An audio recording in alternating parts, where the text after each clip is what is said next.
From Memphis have been taking care of the display tables, obviously I would hope that everybody has brought a flyer to put in the notebooks, and if you haven't got one, we certainly have plenty. And Esther and her Armada crew are selling the raffle tickets. I told you about those just a few minutes ago. The pie that is being raffled was donated by Ackett's, and Ackett's Pie Company also has donated pies for your dessert for lunch. So, Mary Ellen, I introduced to you, and besides helping me here today at the mic, is the cookie artist. So if you, have you noticed the cookies that are in the center of your table? If you haven't, at this point I'd like you to take a look at them. They are homemade cookies, and they are decorated just for us for today. And everyone has, there's one for everyone to take one home as a favor. They look beautiful, and I can testify that they are delicious butter cookies. Are there any organizations here for the first time that have not been to an Alliance meeting? Okay, would you like to introduce yourselves? Sure. Would you like to use the mic? It's really fun. Here a little bit this morning. My name is James Hopkins, and I'm with the Rochester Historical Society, and I brought with me one of our tables of correspondence and board member, Janet Cotton. And we're kind of representing west of the Timbers. So it's really interesting to see an organization like this, and we really wanted to be part of it and see what you're doing. So thank you for inviting us.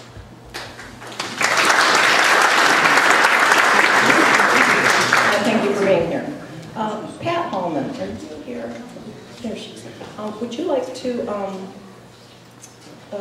I talked to Pat a couple of days ago, and she had mentioned that she has, we talked about some costumes she has, but also in our conversation, she had mentioned to me that she was involved in the first Macomb Heritage Alliance meeting, which is something that I would like to know a little bit more about. So anybody in the room, anybody would like to tell a little bit about that? I'm new to this is only my third meeting, but could somebody speak to that? Well, I can't say as much as Pat can, but I can say more than you. So would you like to use the we were part of the organizational meeting years ago. Can you hear me? I can hear. The first meeting was held in 1997, and everybody had talked about we should all get together sometime.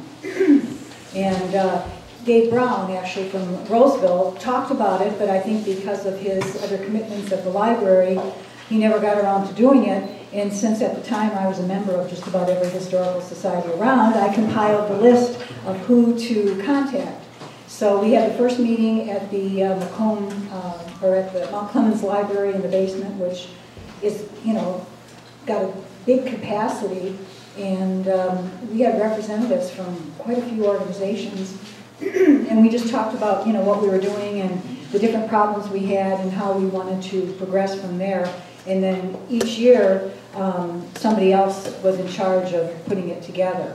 And over the years, and this is kind of a complaint, but a nice one, it was meant to be a meeting that you would get together, talk about the good, the bad, the ugly, what do we need to do to keep us all going, especially as all of us are aging not so gracefully, and we need to recruit, more people. Instead, it's kind of gotten to the point where everybody is having, everybody has to sponsor it, and you feel pressure to do that. And then instead of one organization doing it, 2 or 3 will get together and sponsor it. And then originally, whoever was the sponsoring organization used to put together the booklet. You would submit it to them, and they would make copies, and it would be all put together, and they would just hand it to you when you walked in the door. So things have evolved. We still get together, which is nice, but I don't think we focus on some of the problems that we have. Just for the reference, the people that were here from Rochester, Avon, did Lorraine Campbell send you here? Or did you actually get invited? No, I think it was Lorraine Campbell. Lorraine Campbell, okay. She actually paid us to show up. Oh, did she? well, no, Rochester, Avon, Troy is the one with budget problems. Because I'll talk about it now since I'm bringing it up. One of the things that I was going to discuss is that at the local history conference at Macomb College, he had done a program on Saturday morning on the things that they are doing for Oakland County. And they are, I have the website that it's like Oakland Regional Historic Sites. Okay, oaklandregionalhistoricsites.org. And if you want, I printed out the first couple of pages and then randomly chose a spot on the map where you would just click on that and it goes to a picture of the site and all of the information on it. And what they're going to do, which I don't think they've done yet, but they're going to, if you're familiar with QR codes, they're those little boxy things, they would put a QR code plaque on each of these buildings or sites so that somebody with a smartphone could go by and take a picture of it and then know what the history of it is. So it's good for tourism, for, you know, educational purposes, and so I've already talked about that now. But that's what they're working on, and I think it's a really nice project. They have it set up so that Macomb and Wayne County can also participate, but the map is blank so far. All of the sites that are identified are in Oakland County. So that was the first part of the session, and then the second part of the session was Troy talking about all the issues that they have, because they used to be part of Troy City, their little village on Waddles and Livernois. Used to get city funding, and all of a sudden, you know, they didn't want to pay for the library, they didn't want to pay for the, you know, the museum and all that stuff. So now they're kind of on their own and creatively financing all of this. So Lorraine Campbell, who's the director there, had talked about how they were going about doing it and what their goals and you know, what their purposes were, what they made money on, what they didn't, what they had successes as far as educational and this and that. So you walked away. Is Connie Firestein here? She's not making it today. Okay, she's not here. And Phyllis Jones from Roseville was there. And we were kind of sitting in a little group. And we, at the end of the program, we just looked at each other like, wow, unbelievable what Oakland County is doing, and we could do that too. So, anyways, anybody have any questions about the Macomb Heritage Alliance? But it's evolved, it's nice, we all get together, but we should have other meetings. And Lorraine had wanted me to organize a bunch of people that would get together with her to discuss your project. And if anyone is interested, they can see me sometime today, and I'll make a list of who might want to go. I'm assuming, because I think you're retired? No. No, you're still working? Yes. That's too bad. I've always been semi-retired, so I kind of feel sorry for you. Anyway, you guys, school back. Well, it keeps me off one or two committees. Oh, okay. I know the feeling. I'm semi-retired, and my kids used to even say, oh, my mom can come here and help. She doesn't do anything all day. So that's how I would get involved. But I learned all about computers back in the 90s and stuff like that because they knew. Anyways, the other thing that I had called Christine about is that over the years, I have collected costumes, and right now I'm going through, because I don't want to store these anymore, but people used to call me and borrow them for parades or whatever. These would be great for the groups that have one-room schools. I have over 100 blouses that are, you know, different. They look like Pioneer, you know, puffy sleeves and, you know, calico, stuff like that. I have just one bunch of them that I brought in my car today. I didn't want to bring them all. But if anyone's interested in those, and then I think I have about a dozen long skirts, so for dress up for the kids that, you know, come for these special events or parades or like your good old days, whatever. I've stored them all these years. I've loaned them and they've come back and forth. I don't even want to store them anymore. So if anybody is interested, see me about that too. And I'm giving them away. I'm parting with things in my old age. So. Yes, over here. Okay. Oh, Jesus. All right. I guess that's it.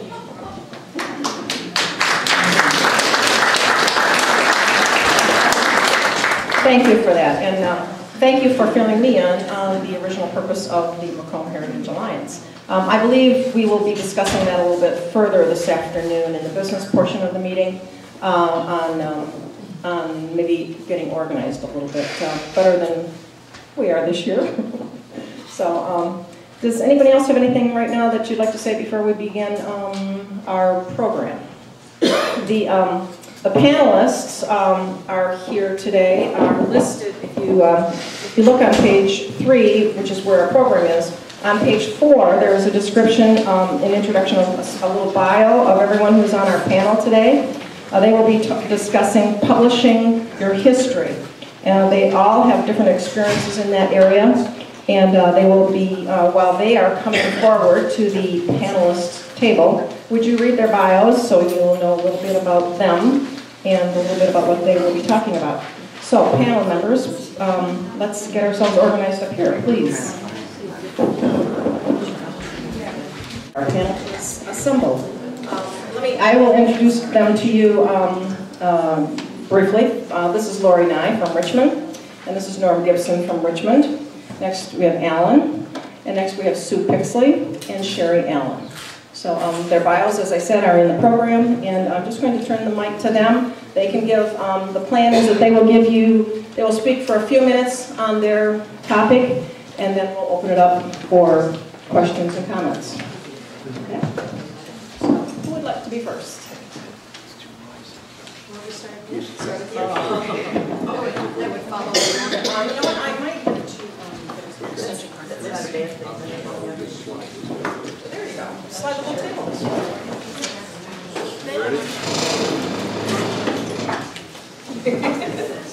Okay.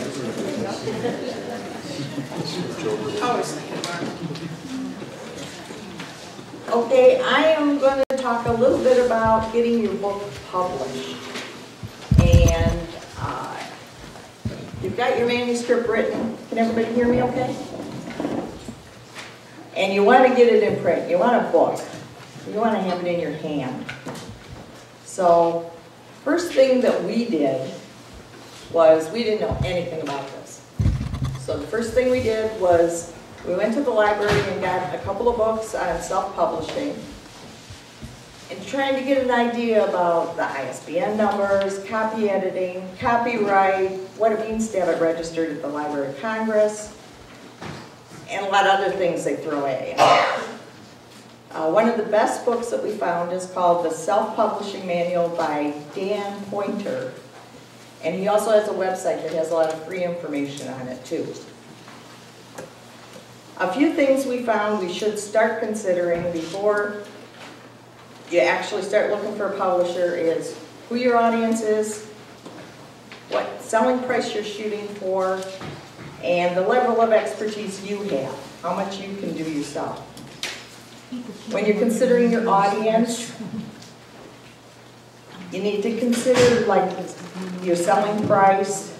If you have a how-to book, your audience could be national, even international. If you have a book about the Civil War soldiers from Macomb County, like a footprints book, you're probably going to have a very local interest type of audience. So you want to be very careful about that, because you don't want to, you want to make money if you can. We never planned to get rich off our books, but we didn't want to lose money either. The next thing was try to come up with a selling price that you feel people will pay for your book. You can look at places like Amazon.com, go to bookstores, look for a book that's in your subject, the kind of size type of book, and get the pricing what they're selling for. If you overprice your book, you're just going to have to bring the price down later because it's not going to sell.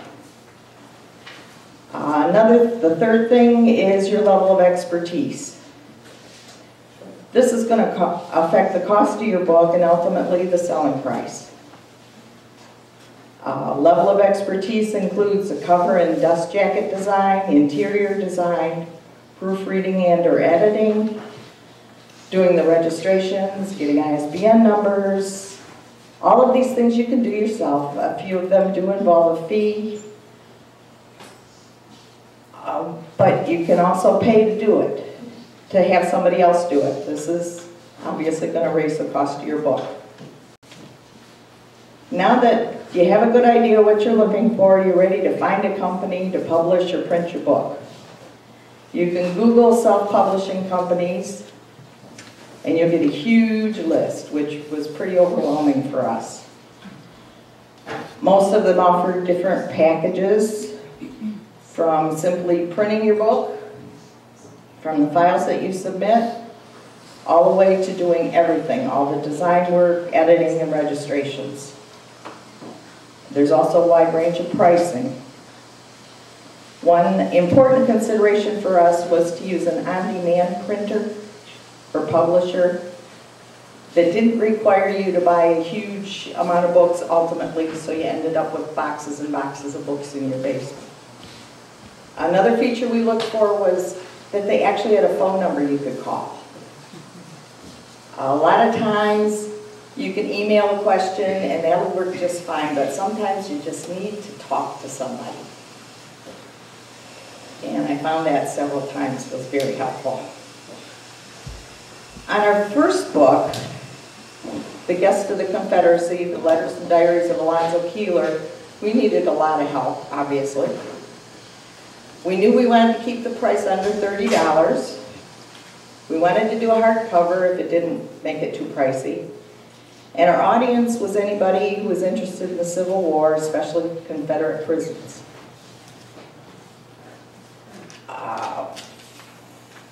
After that, we really had no idea what we were doing. We chose a company called Poultry Press after reading a lot of reviews and reviewing their packages and pricing. And we ordered a book that was published by them to actually see what the quality of their work was. They had publishing packages that included what we needed and that fit our pricing. They had a good support group each step of the way. Working with them was great. We sent in our manuscript and the pictures in a Word document, and they did the rest. They designed our cover for us, did like 3 versions, sent it to us. If we liked one of them, fine. If not, they'd try again. They did the design work on the inside.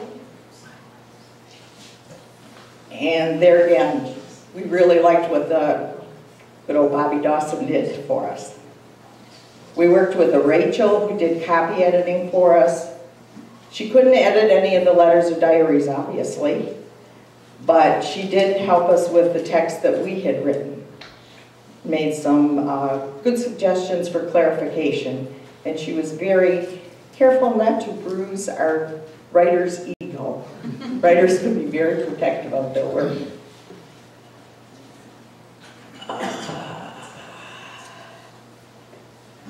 We also had Poultry Press get our ISBN number, file for the copyright, register at the Library of Congress, a lot of which was contained in the package that we picked, so it didn't cost us anything extra.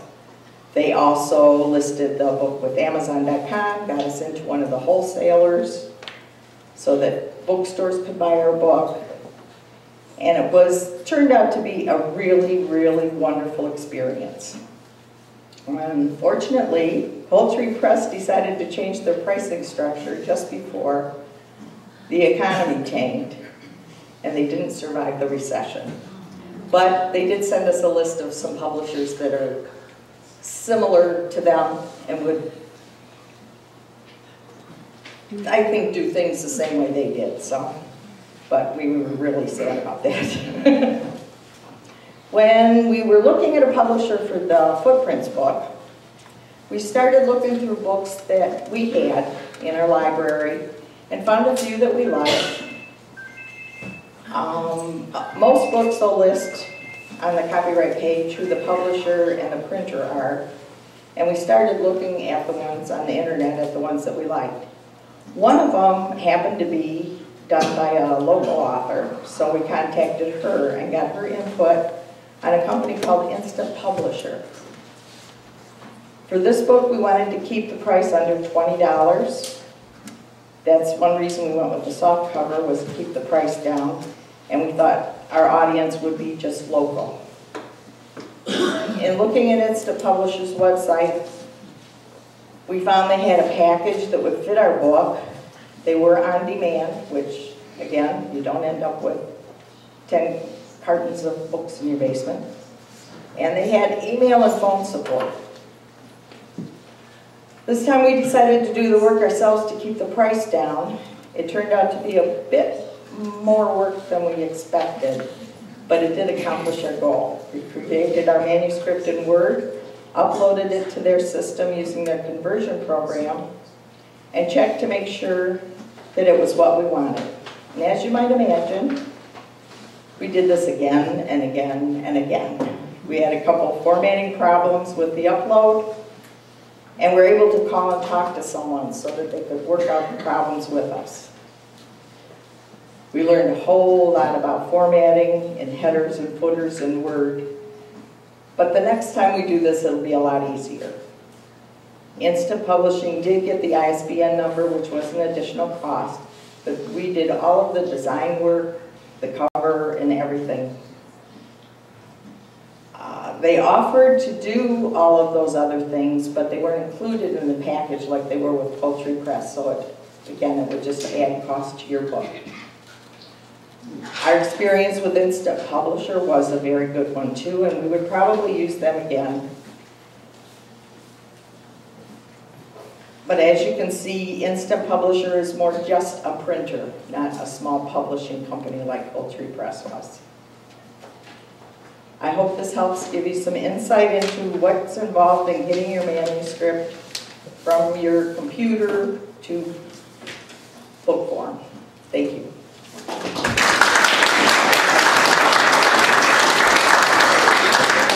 Morning. I want to welcome everybody here. It's really great to look around and see a lot of familiar faces.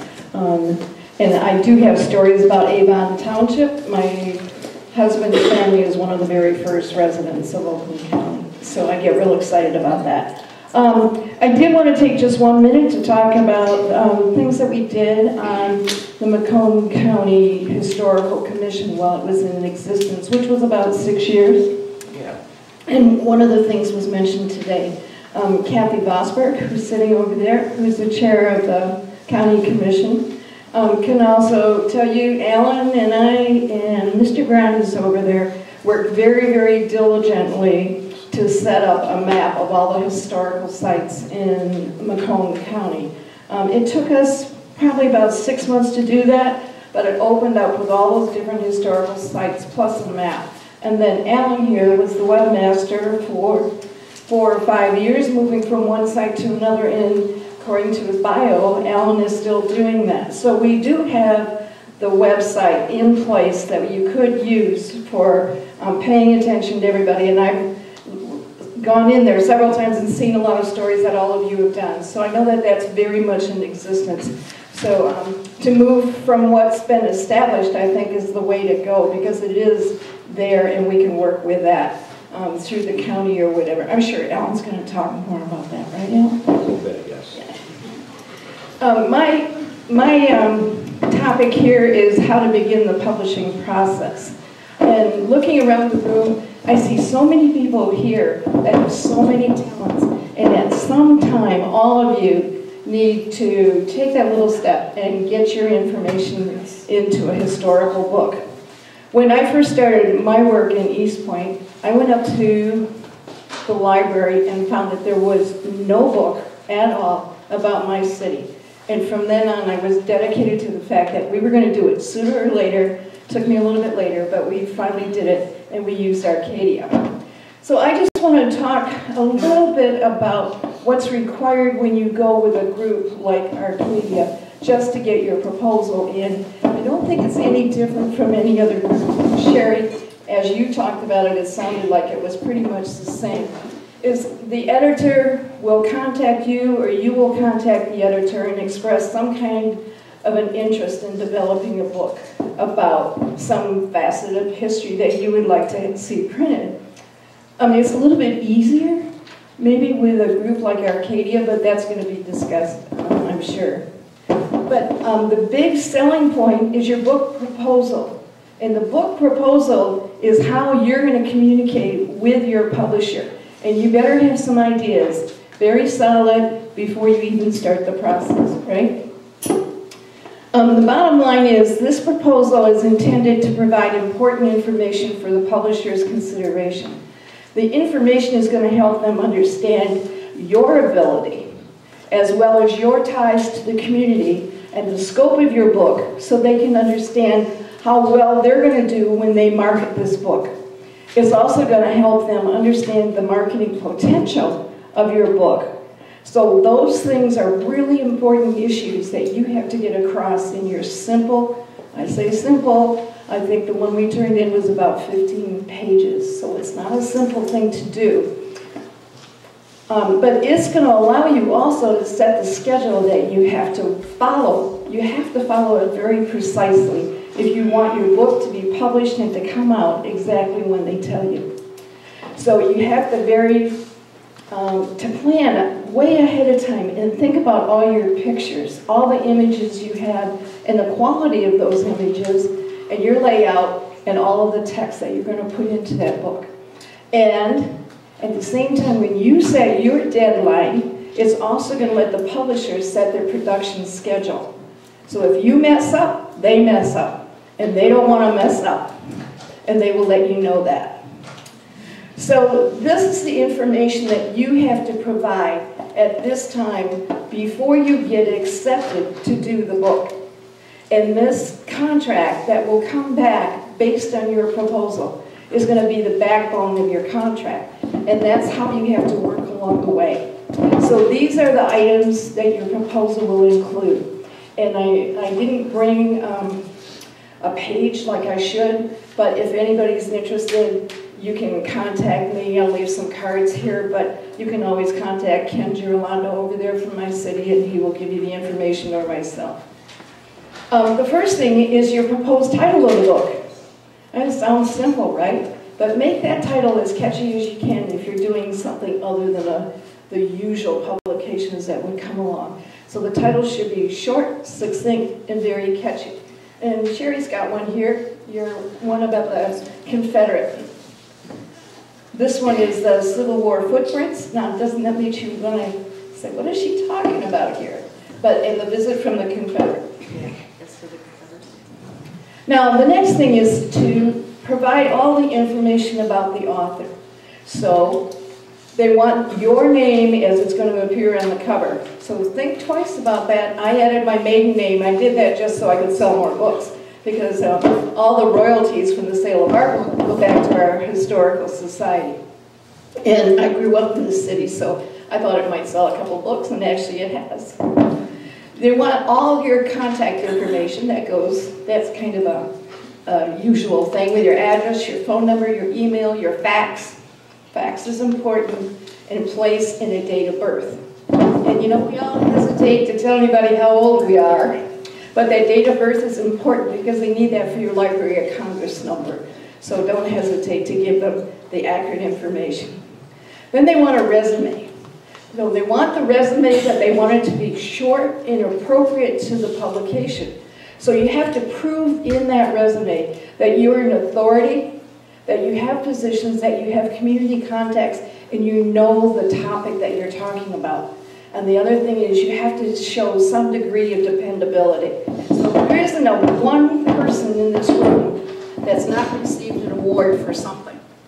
And many, many of you have been with historical groups for a long, long time. So put that information in. Build yourself up, because that's going to sell your books also. Then they want your current career and leadership roles. Well, you see mine, I'm retired. I am retired and I don't have a single bit of time. But what did you do before you retired, or what did you do? So I was a nurse manager for 42 years. Does that have anything to do with writing a history book?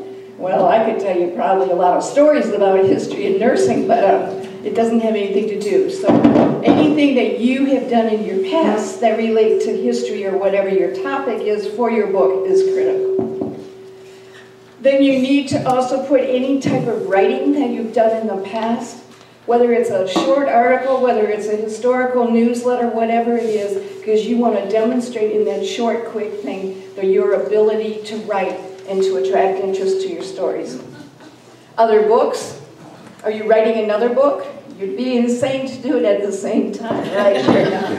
But they want to know whether you have any other contracts going. And then museum or historical affiliations, put everything down. Alan here, you see his bio, he's got a bunch of stuff, but there isn't any of you in this group that don't have a lot of historical connection.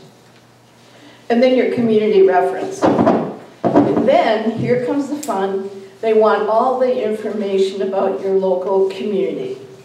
Don't hesitate to just talk about your area. Talk about Macomb County. Really push Macomb County, because that's the thing that helps other people in Macomb County get their books published. So don't hesitate to really star and underline all those other things about our area.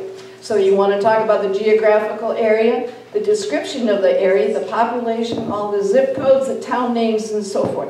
I bragged about Roseville, I bragged about St. Clair Shores, I bragged about Mount Clemens, about the Historical Commission. And then, you know what? When my book was done, they went and talked to a lot of those other people and asked them if they would want to write some books. So it goes a long way. The other thing is they want you to identify all the major events in your area. Well, we have a Gratiot Cruise. Is a Gratiot Cruise going to help me sell books? Maybe, if I get a booth and go there. We have other events. We had a historical days, our Aaron Halfway Days. That was a really good thing. But any event you have, in Richmond, your biggest event out here is Log Cabin Days.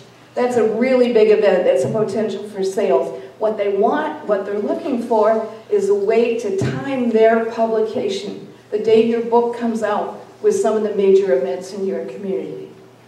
And then the book information and guides, this is where you really, really got to plan.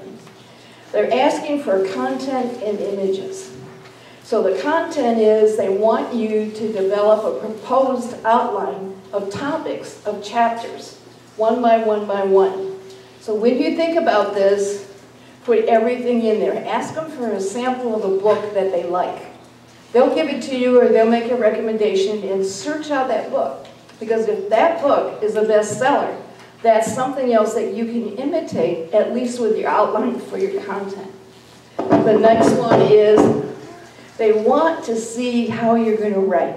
So they're going to ask you to give just a general short description or an actual example of what you'd like to see in print.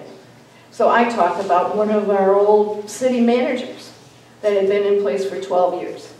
I didn't know him, but I did a little bit of research and had to put it into place, and that was the thing that I used for my example of my writing. Images. When we did our Arcadia book, I took one look at the requirements and said, we're not doing this thing for 6 months. Because we had all of our photos at the Historical Society, and I wanted to be sure that our photos are going to work. So we got all of our photos in line long before we send in the proposal, because when you get the proposal, you have 6 months approximately from the time that you get your memorandum of understanding until your book has to be turned in. And believe me, those months fly by fast.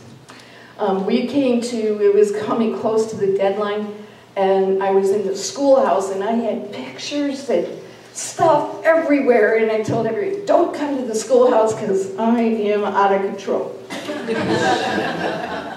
But our book was done, and it was in on time, and it came out 2 weeks ahead of time. So the next thing, of course, is marketing and sales information. If you go with somebody like Arcadia, they're going to set the price, and you really don't have anything to do with it. But if you're like Sherry here, then you get to say, you get to dictate, this is how much I want for the book, because this is how much it's going to cost me in labor and time and so forth. So you can set your price within a certain limit.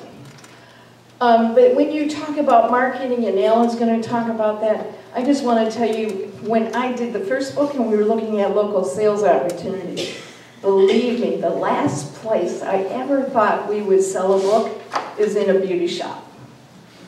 Do you know where we sell most of our books? In the local beauty shop. You know where else we sell our books? In the local hardware store. Who would ever have thought? The hardware store is buying books by the box to sell. And he's got it right in the front. I never would have thought that we would have sold it in the hardware store. But, and then of course there's bookstores, but they don't sell very well in bookstores. So look to the hardware store. And then your media contacts, and Ellen's going to talk about that. But hit every single group that you can think of, all your neighborhood groups, your church groups, and also be sure and get a little bit of press. And your publisher will do that ahead of time, but you want it in your local newspapers. And then do your locations for your book signing and your other sales opportunities. But these last three are things that you need to put into your proposal. Now there's some little benefits of, if you follow things on schedule, like the new Arcadia book that we're currently doing, we have to have a total of 12 images for the cover. So these have to be in on June 5th. There's nothing out. June 5th is the deadline. So I wanted to be sure that these pictures were going to be the perfect image for the cover.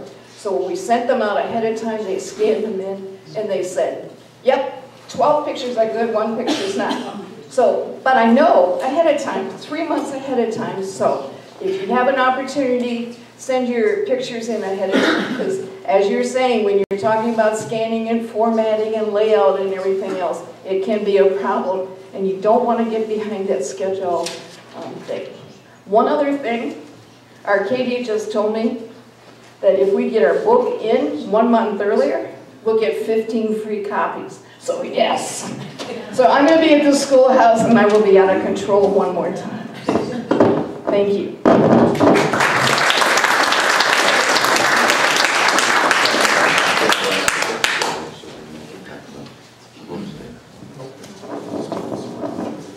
Okay.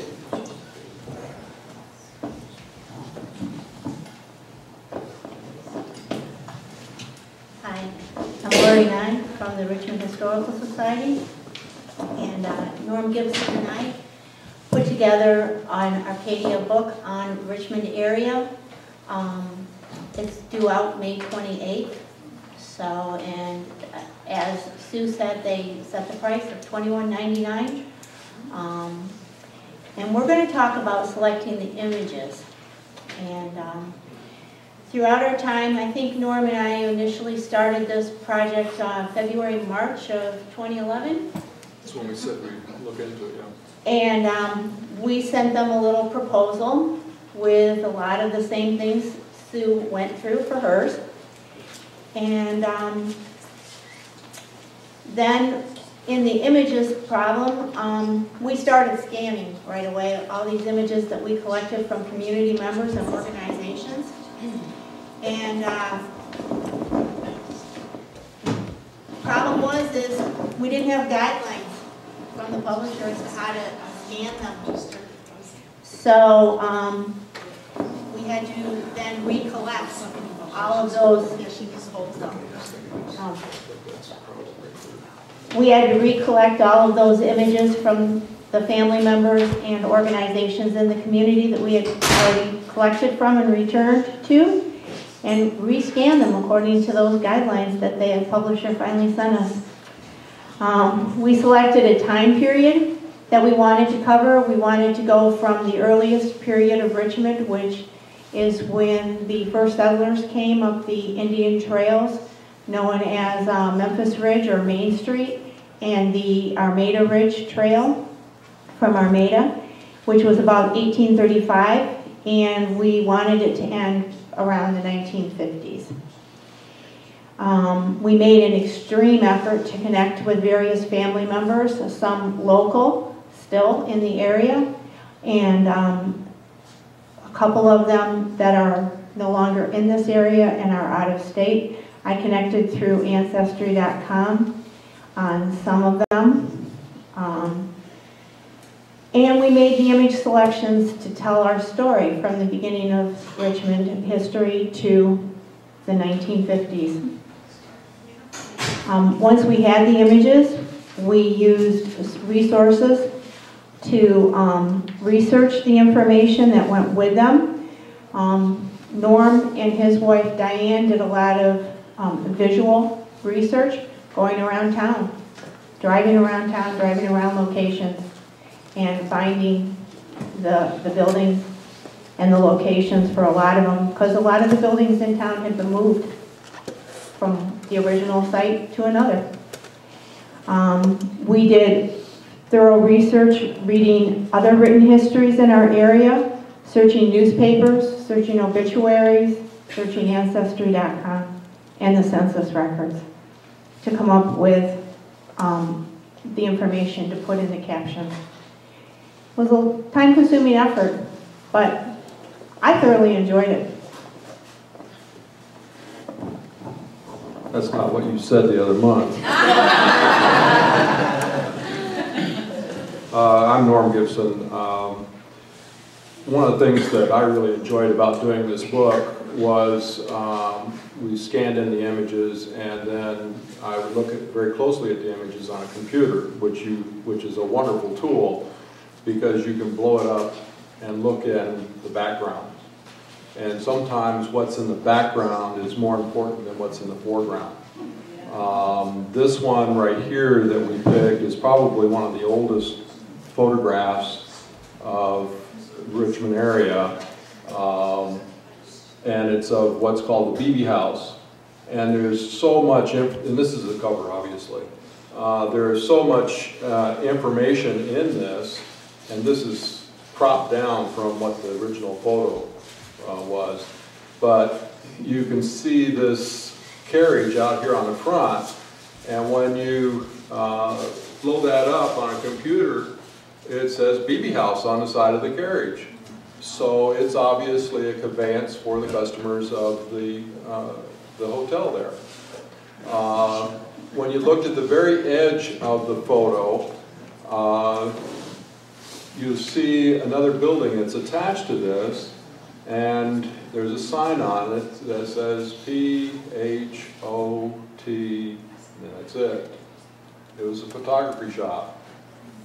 So most likely, this photo was taken by the photographer from that shop.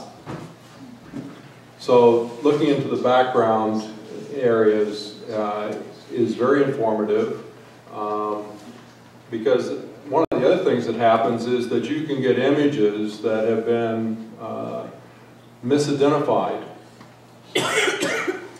We had one in our archives that was labeled Richmond Cemetery. And I took one look at it and I go, that doesn't look right. Our cemetery here in Richmond is basically flat. This had a big dip in it. It also had a very, very large headstone, and I didn't remember anything of that size out there, so my wife and I went out and we looked at it, and it's not even close. So where was this? Well, we thought, well, maybe it's the Armada Cemetery, so we drove over there. Had some similar headstones, but not really large enough. On a hunch, we drove over to the Romeo Cemetery, and there it was. We found the exact spot. So we had an image that was labeled Richmond Cemetery, and it was actually the Romeo Cemetery. Why it got labeled that way, we don't know. Maybe the people in it, because there was a ceremony going on, maybe they were connected with Richmond. It's a missing piece of information. We would have local places that were identified as, there was a lumber yard here that the image was identified as pre-staff lumber. I looked at it and I go, and blow it up and I can see a railroad spur, and I know where the railroad spurs were, and I knew where pre-staff lumber was supposed to be from a plat map, and none of this matched up. So blowing it up further and looking into the background, I recognized the church steeple. And then I was able to identify it as actually Richmond lumber, which was on Division, or 32 Mile Road, instead of pre-staff lumber, which was located down by the railroad tracks on the other end of town. So you have to take a look at those kinds of things to see what's there. Don't take for granted don't make the assumption that the label is correct. Examine the photograph carefully and make sure that what's in the photograph matches up with the information that should go with it. Another assumption you shouldn't make is that your memory is great. Having basically been raised in Richmond at the edge of town, out on Pound Road, we had an image that came in, and I took a look at it, and I recognized this image as a farmhouse that was basically across the street. But it looked wrong, and that farmhouse has since been torn down. And so the wonderful thing about computers is that you can flip images. So I flipped the image, and man, that's what I remembered as a kid. Then I started talking to the Weeks family ancestors about that farmhouse, which was their farmhouse. And they said, no, the way it was right, and it wasn't located where I thought it was located. It was located about a half mile down the road. So, having double-checked all of that, obviously I had it wrong. But I think they built two farmhouses exactly. Because there was some distinct, over the kitchen area of this farmhouse, there was a farm bell, and a little belfry. And I remember that. And nobody can convince me otherwise, but I have to find an image of that to prove that I'm not crazy.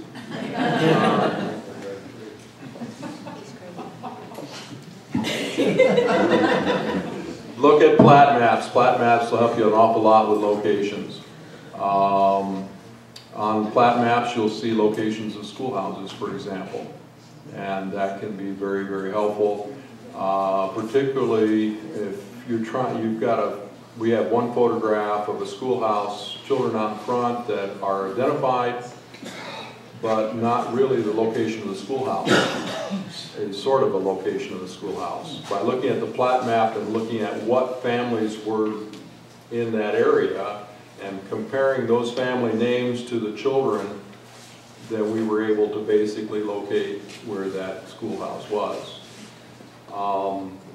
Another thing, and it's been mentioned here before, that has to do with publisher requirements in terms of images. I don't know where the foul-up was. We're dealing with Arcadia, obviously. We've gone through several editors. And apparently the first editor didn't send us the packet of information that the authors should have so that they can get things right the first time around. And the second editor assumed the first editor did, apparently. So we were well into it, and as Lori said, we sent in our images and they came back, you didn't scan these properly.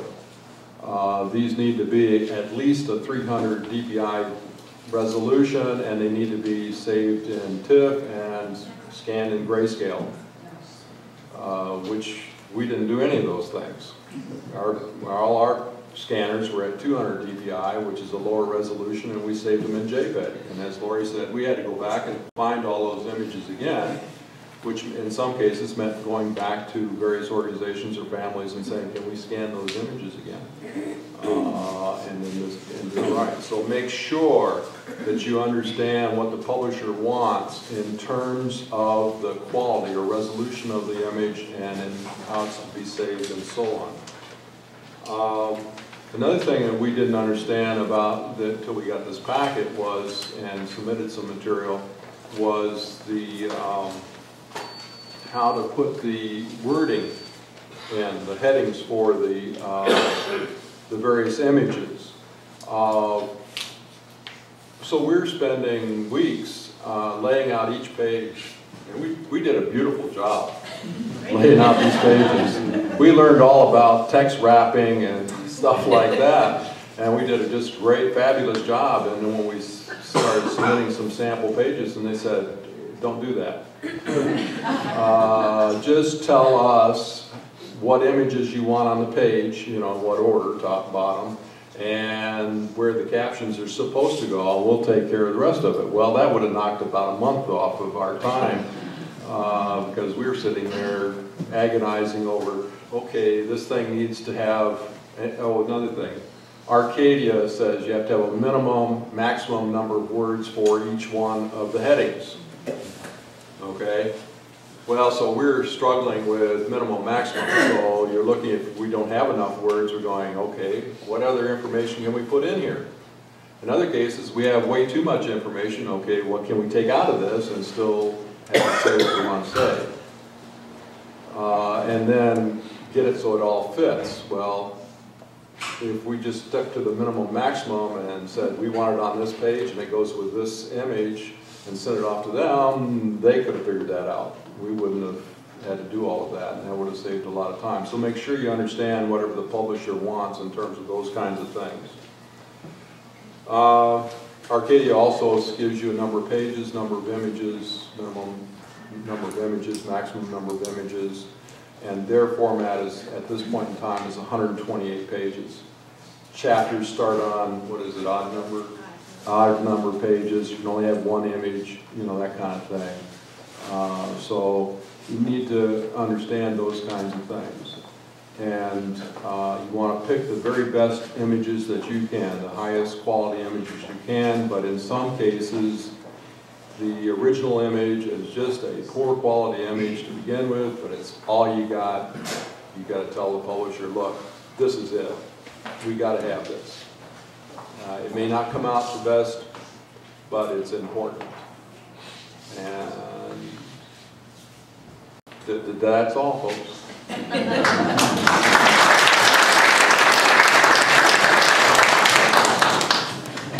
Okay, and then finally, you do want to get people to buy your book. So we've had a lot of mentions of publicity as far as getting the book out there. And as Sue mentioned, you know, the occasional hardware store, beauty parlor might be your best bet. In a lot of cases, you'll end up finding which business is good, they'll ask for more, and that's one of the best ways. When you're first starting your book with Arcadia, they want a list of places that you think that you can sell your book at. They do a lot of pre-publicity like that. They don't usually, in my case at least, they didn't really follow it up. They don't go, okay, did you put these books here, etc. One of the ways Arcadia does sell their books is to have the actual historical society. They like to work with them, and they will give big discounts to the historical society to buy lots of books so that the historical society can turn around and sell the books for more.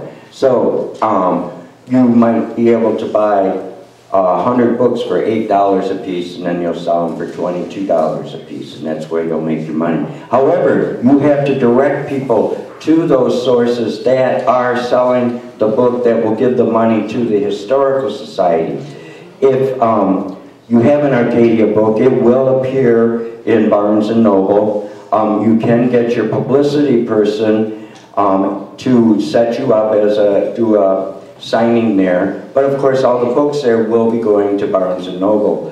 What you want to do in your local history groups is set up presentations where you can have the local people come by and sell your book there. That's where you'll make your money for your historical society, which is good.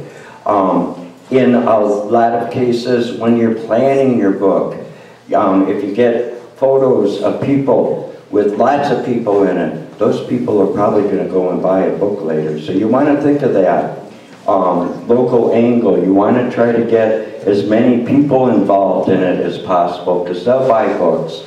As you're doing your pre-publicity, as you're getting your book ready, you're probably going to be publicizing to get more photos throughout the area. Try to get as many photos from other people as you can because they're going to get their relatives to buy the books. And also, that is good publicity for the book itself. Annie mentions that you have of looking for photos of a book to come will get people in the mood to get a local history book and be looking at it. The libraries are good. Get your book in the local libraries. The local library for Chesterfield is one of our main sellers. And the actual publicity of being in the library is good. People will go and check out the book, and if they like it, they'll buy their own copy, and they'll buy it for their relatives and their friends, etc. Now, if you have your local appearances, you do have a number of ones that you can get the local Arcadia. If they do have a publicity department, they will set you up for a few, but usually your best ones are ones that you're going to set up yourself. Any questions on that? Okay, I think that pretty much winds us up. Chris, I think we're going to have extra time here. Just one quick thing. I introed my little topic by saying one of the reasons why I wanted to do it was we didn't have any books about my city in the state library. We also didn't have any at the Bentley Library or downtown in the Burton Library or the Mount Clemens Library or anything else. So the very first thing I did when we got some free copies, the author's free copies, I distributed them, one to the state library, the Library of Michigan. They were really excited about getting that, as was the Bentley and so forth. So it's really important when you do a book, think about sending it to those libraries, because that's where people will go and research the information about your local area. So don't forget, you're really pushing your local area and the local county, right guys? All right. We do try to publicize the local books on the MacombHistory.org website, and we do have a number of them there. Most of the stuff, if you've ever noticed, if it's on the internet, a lot of it's there forever. You can Google stuff and come up with things that were put on the net 5 or 6 years ago. If you can get your book on the internet in different places and some good publicity, it'll stay there for a while, and that's a good way to publicize also. I just thought of something that I think you should avoid if you're writing a book and you're identifying where someplace is. Don't do this.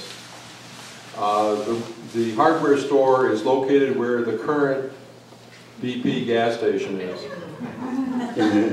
Because 10 years from now, that BP gas station may not be there, and nobody will have a clue as to what you're talking about, and that's one of the problems we ran into. We had a written history of Richmond that was done back in the 1950s, and that's how I identified a lot of things. Oh, that's where that house is where the such and such family lived. Don't repeat that mistake. I think we're at the point where this is your opportunity to ask questions, because we do have a little bit of time to kill here. Yeah. If you don't mind my asking, how many did you print, and how much money did you make? Yours isn't in print. Yeah, we ordered 200 copies.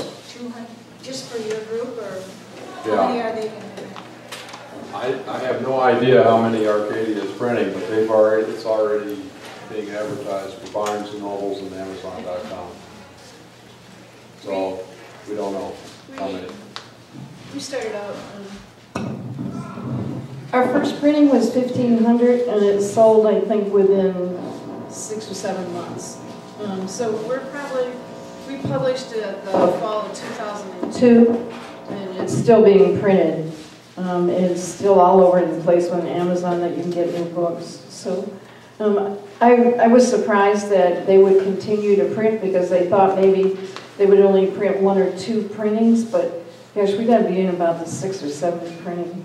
And I just got a call last week from somebody that lived in Aurora, Colorado, and she wanted 7 copies. Oh my goodness. So the books do sell, because people get out, and today when somebody puts in the city of East Point into Google, and the first thing that pops up is the Arcadia book. So if somebody's doing genealogy and they see that East Point, they want to get that book. So whether it's Amazon or whether it's Barnes and Noble, I don't care, because we get, what, 65 cents off of every book or something? We get, our royalties are probably $57 to $60 every 6 months.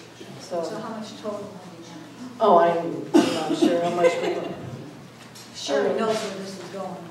Yeah, I know, because, you know, don't write a book to get rich, it's not gonna happen. No, you're writing a book because, you know, you just really care about your city, your area, your museum, or whatever, and this is a good way to get the news and information out there.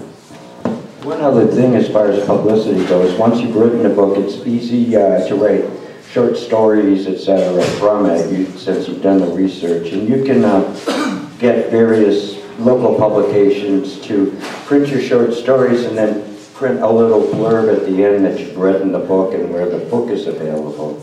So I've done things like for Thumbprint News, and now print my articles, and then after that they'll say that that the Chesterfield book is available at the Chesterfield Library, etc. So that's another good publicity way. Question? This is for Sherry. If you don't mind me asking, how much did you have to shell out to get each book published? Of your own money? This one cost us a little under $9 a book to print. This one. $30. You remember how much? Like 12? Yeah, probably between, off the top of my head, probably between 12 and 14. What it cost. Was our cost. And you had to order a minimum amount? No, neither one of them. Neither one of them has. Obviously, the more you order, you get a price break. You know, if you order just 25, it's going to be more than if you order 100. Sometimes some of the publishers will run specials. This publisher ran a special where we got a really good deal, but we had to order 250 copies. But, you know, so you have them for a little bit longer. And it's up to you to do all your own publication. I'll take it into different bookstores or wherever you want to go. They will do, this company would, well, they both would do some marketing for you, but again, it's going to cost. So, yes, sir. You had something to add? Yeah. I might just make one comment as far as the guest of the Confederacy is concerned with the company going out of business. We became the publisher. They turned over their account to us with the printing company. Now we deal directly with the printing company. That cut out a little bit of cost for the middleman. But Excuse me, we can't hear you at this end of the room. that's the way I intended it.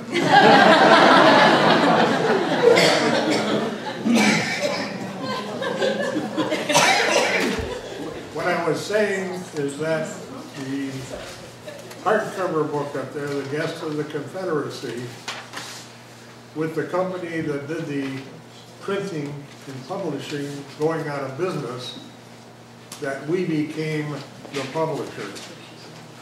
The publishing company that went out of business turned over their rights to us. So now we deal directly with the printer, cutting out the middleman. So that reduces the cost a little bit. Okay. Sherry, how many books did you print? Sherry, how many Initially, books this did you one print? we did 100. 100 and the other one? The other one, I think the first run we did 100. And then we did when they were offered the 250, we ordered 250, got a buck off the book, cost of the book, so it was, we did that. And you had to pay all the money up front? Yeah, we had to pay up front plus the shipping. But I might comment, like Louder. They want to hear you down. the footprints book has done so well that we ordered another 100. Okay, so fortunately in the second order we didn't have to deal with the ISBN number and that cost. So they were a little bit cheaper.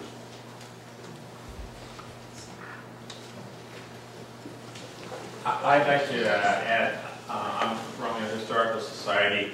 And we don't make a dime out of what I'm going to talk about. But about 100 years ago, somebody started something, and you could pick this up with your old local newspaper. 100 years ago in Romeo, they started a thing, Reminiscences column, and different people have been taking over it through the years.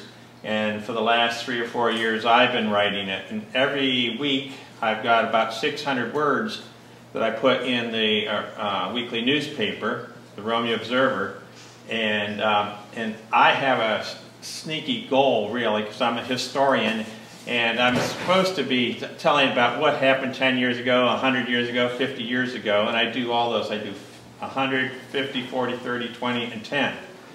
And I take them exactly out of the Romeo newspapers. I happen to have the copies in my living room because the publisher has to give them to me.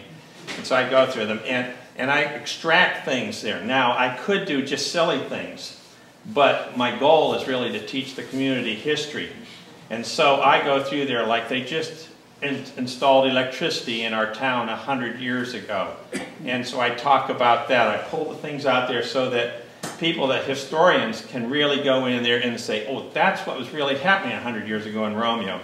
And sometimes I put something kind of funny, like somebody collects, 150 rat tails and turns them into the clerk to get a bounty.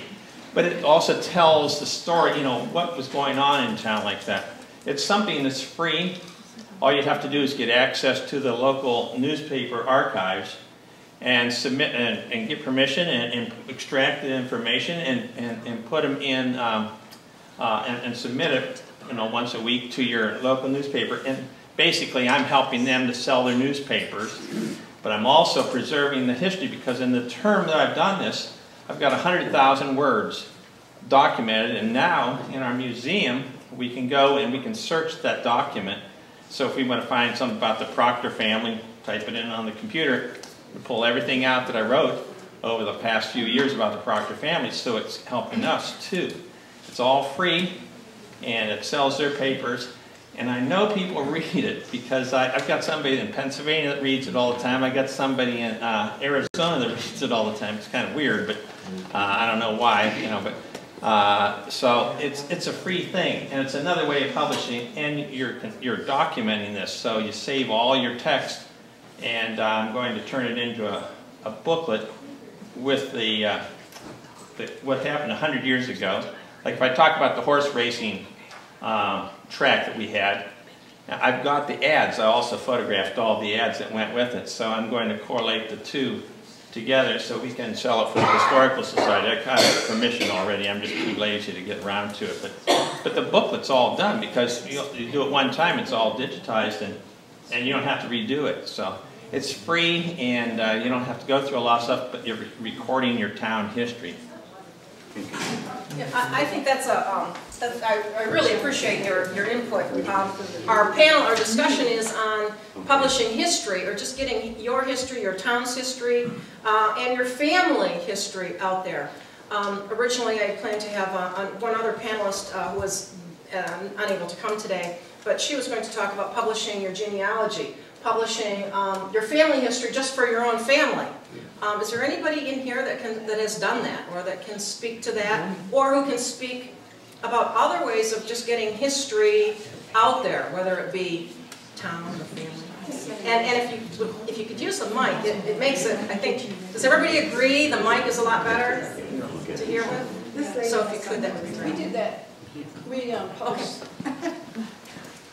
We published the Pixley family history from the first one to come to Rochester in 1840, which is really interesting. And then we went back to 1635 and just chose the first 3 generations, which led up to that person. And how did you publish it? How did you publish it? Just within the family.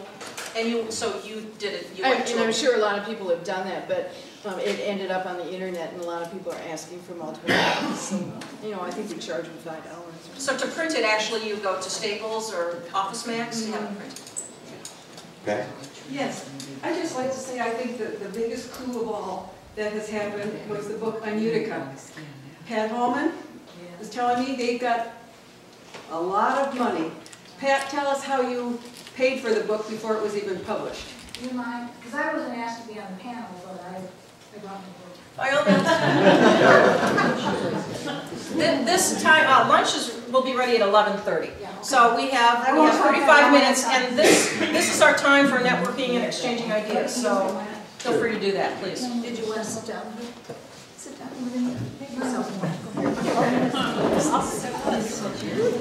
You don't all have to leave on my own. Don't take any yourself. Wait till the music.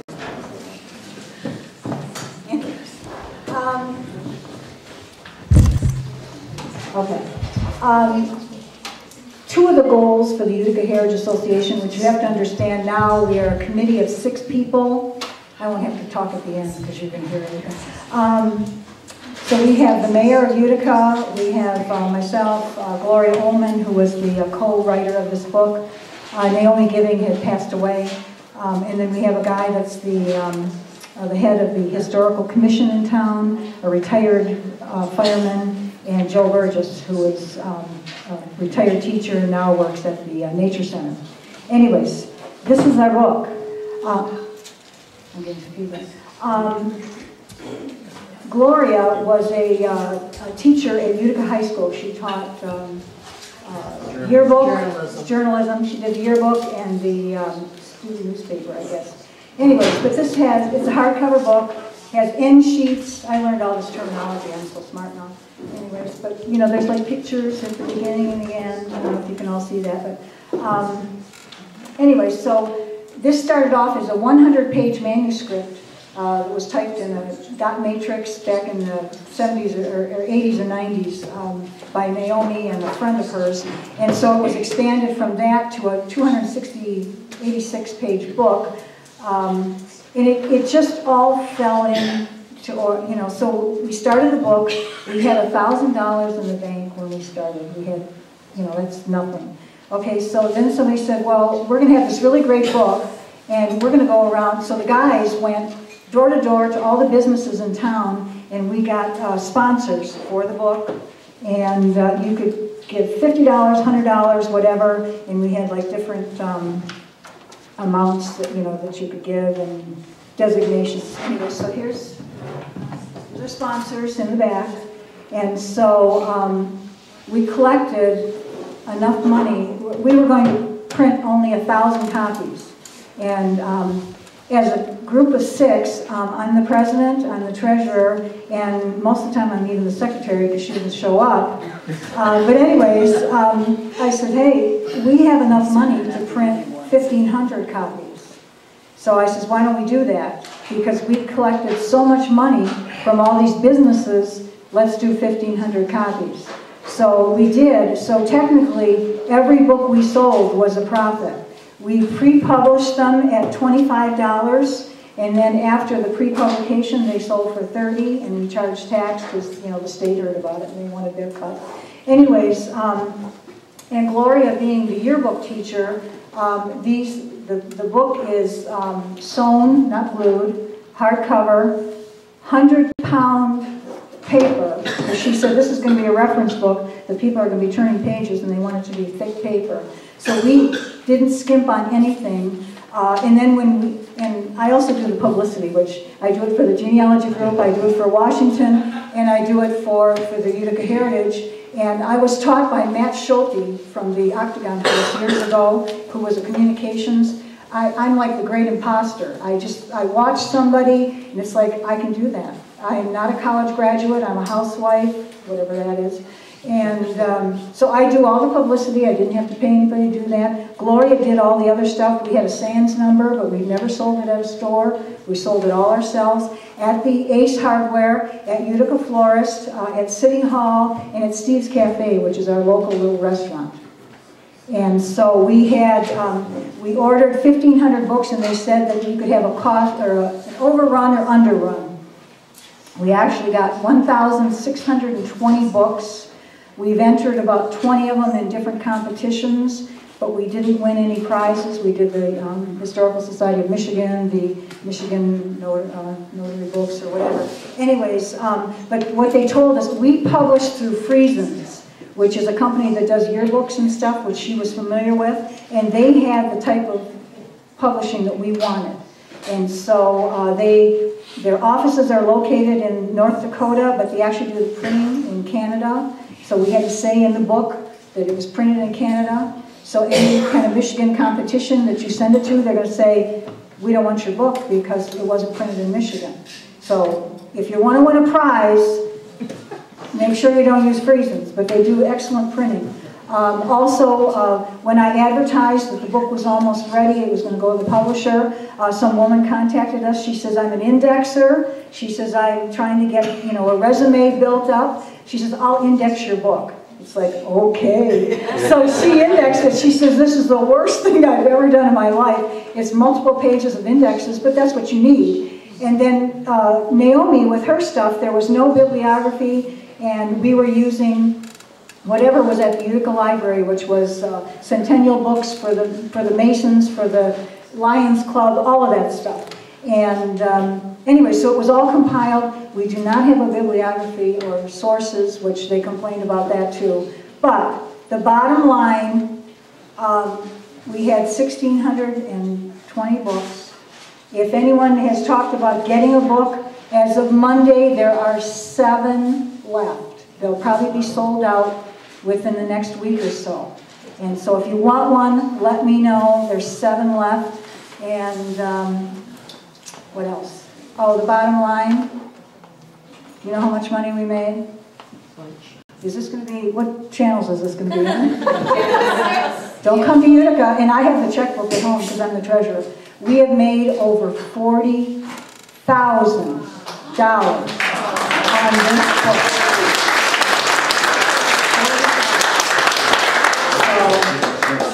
I've been involved in historical things for over 30 years, and I've done everything from bake sales to resales to anything you can think of. How can we make money that's not illegal or immoral or whatever? As long as it's, kosher, we do it. I have never been involved in a project like this that teaches history. This is, one of your main purposes is to educate, and to make this kind of money is almost obscene. And what really bothers me more than anything is we're a group of 6. We have no museum in Utica. Utica is a cool city. It has that designation. It has a historic district. We're going to buy date plaque. We're going to buy them. Would you like a date plaque? Here, we'll buy you one. Just submit the information. We'll pay for it. We're looking for projects to spend money on. Isn't that terrible? So it's kind of interesting. I know everybody comes to me like, can you loan us some money? So it's just fascinating what this has done, and we're really proud of it. But it's amazing. So this is what you can do in the opposite extreme. So, anyways, there's a comment. Yes. I have a question. When you got your book published, did you give a gratis copy to each of the sponsors, or no? I just wanted to know. I don't think so. But a lot of them bought them anyways. And what's nice is Gloria was a retired teacher. So the girl that did our cover, she's a graphic artist. Yeah, okay. She does graphic art. So she did this for us. So Gloria, knowing all these people, she got a lot of stuff done, but then we would buy them like a $100 gift card from Target or whatever store they liked or whatever. And now we're taking all of these people that have been selling our book. Utica has their Mayor Exchange Day over at Dave & Buster's, and we're taking them all out to lunch, and I can write them a check for that. I got a few bucks. so we were, thankful. Bernard Pearl has some input on this. You've published in different areas.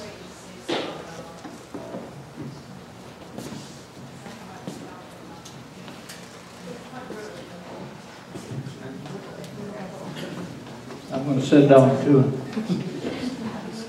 I approach this in a different way. Now, everybody here is using a publisher. I print my own books. I've got, am I working? I don't think so. I've done studies on 45 cemeteries at this time in Macomb and St. Clair County. If any of you got this, I'm looking for people who would like to do this on their own, not for money. But I use personal ancestry and I print my own books. Now these are not 100 or 200, maybe 6.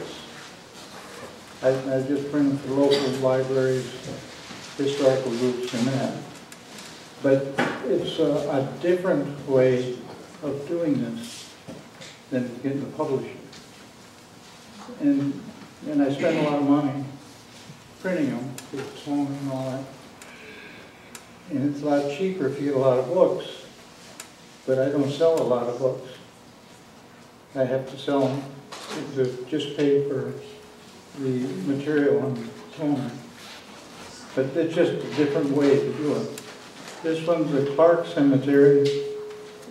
No one knows where this is at. It's in St. Clair County.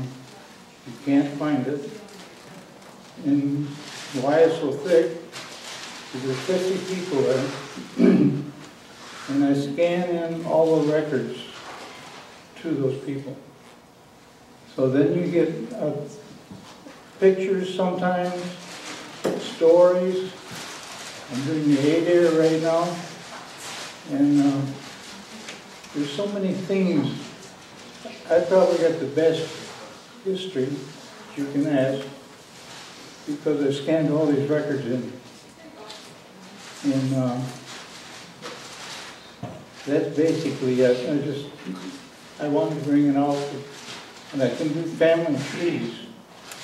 Like I did one for a lady in Allenton, and the chart is 10 feet long. And when I print the book, it'll be 121 pages. So I got stories, pictures, fantastic history. Any questions?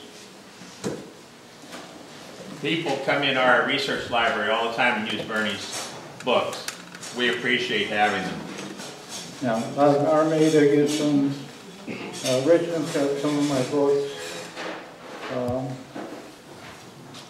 Mount Clemens Library, different libraries have the books. I think Romeo's got some. It gives you a whole different approach when you can start reading about who this man was or this woman was. Like well, there's a story, ADAIR, guy said, they said he got murdered. I said, wow. So I Googled his name, and out popped the whole story of why he got murdered. It's a little kind of gory, but it's still, there's so much. You get a Civil War soldier, sometimes you get pages of all this, the history of that person. And my computer's got 82,000 names in it at this point. And I have another file, which is I call my church and family. That's got 78,000 names. And that's why I put this out. I know I didn't have enough for everybody, but I'd like to get other people involved. I lived to 100. I couldn't cover all the local cemeteries. I've done all northern Macomb County and 15 cemeteries in St. Clair County and one in San. But anyway, I want to make sure you understood that because I have history like you've never seen it before. All right, thanks, Bernard. Bernard's number is 586. Bernard Pearl, 586-727-1228. Kathy? I have a question about the photographs that anyone can answer, but do you have to have rights to them? Do you ask the people, do you ask for rights, and how do you go about doing that? You do need to have the rights. If someone doesn't agree to have their photos printed, you can't use them. Usually, nobody wants money. Usually, you can just get courtesy of and put the person's name that did it. If it's a photograph that you don't know where it came from or you got it off the internet, you need to research and try to find out who, if anybody owns the rights on it. So along that line then, do you as the writers of the book then have some kind of rights to those pictures, even though you don't have them by the personal people that aren't? No, not really. Not unless you own the print itself. You don't really have the rights just because you put it in your book. Oh, you have the right. No. You do, it isn't usually a big problem. Most of the photos you get are from people that own their photos, so they don't mind if you use them. It's just once you pull off the internet and you're not sure where they came from, you need to find out. Isn't there a point, Alan, where they come into the public domain?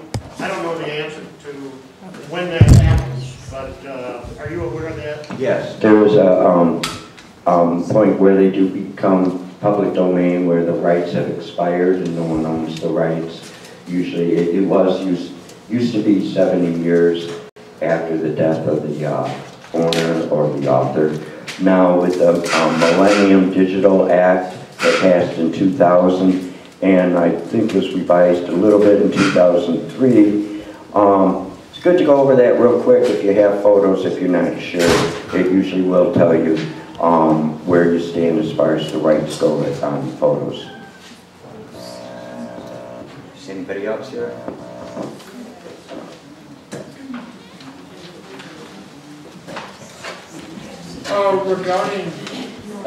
Regarding copyright, and it's regarding more printed material. I don't know about photographs, but from 1923 prior, anything printed is now open for anybody. Much of it from major libraries, including Cornell, the University of Michigan, has been digitalized. And if you go to some place like Amazon.com, you print up various subjects, and you'll find all sorts of books prior to 1923 that you can purchase and are printed on demand. They will be printed the next day for you, at a price, of course, and sent to you.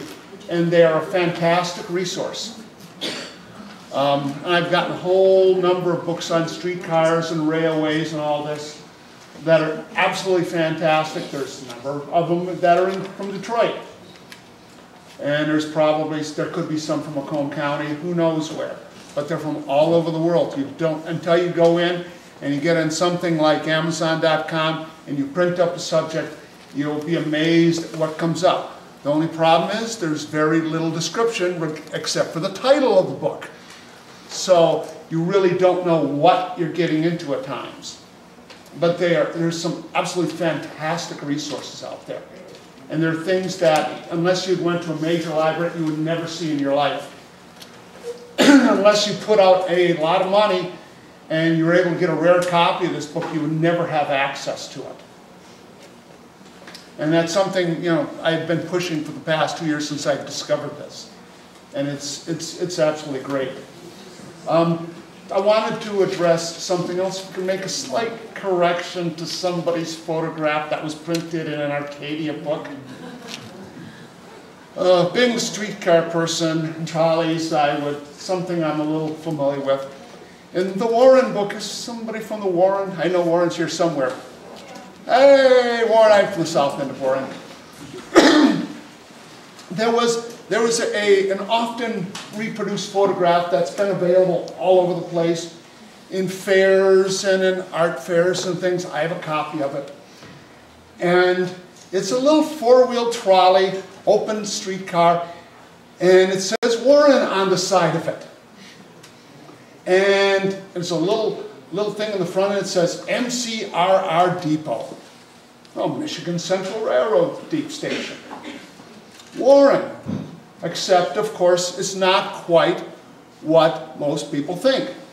The copy that I have says it's the Warren Avenue streetcar line in Detroit that's headed towards the Michigan Central Depot. Except, of course, the Warren Avenue line never went anywhere near the Michigan Central Depot. In the Warren book, it says it's Warren. It looks nice. Actually, the photograph was exposed in 1917 in Saginaw, Michigan.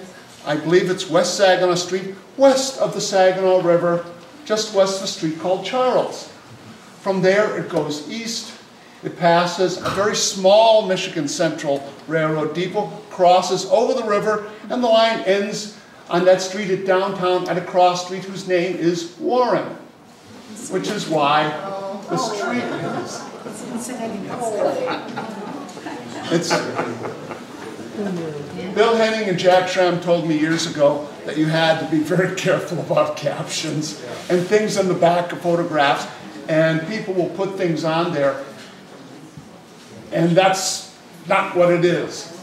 And I know many of their photographs and their books were very much mismarked, and people would bring them up, and I would bring them up to them, you know, this doesn't look like this, and they said, we know for the 1,000th time, we know. And by the way, that isn't what we told the publisher, and the publisher put something else in there on their own, so it wasn't us. Pat has something she wants to tell us now. You want to use the mic, Pat?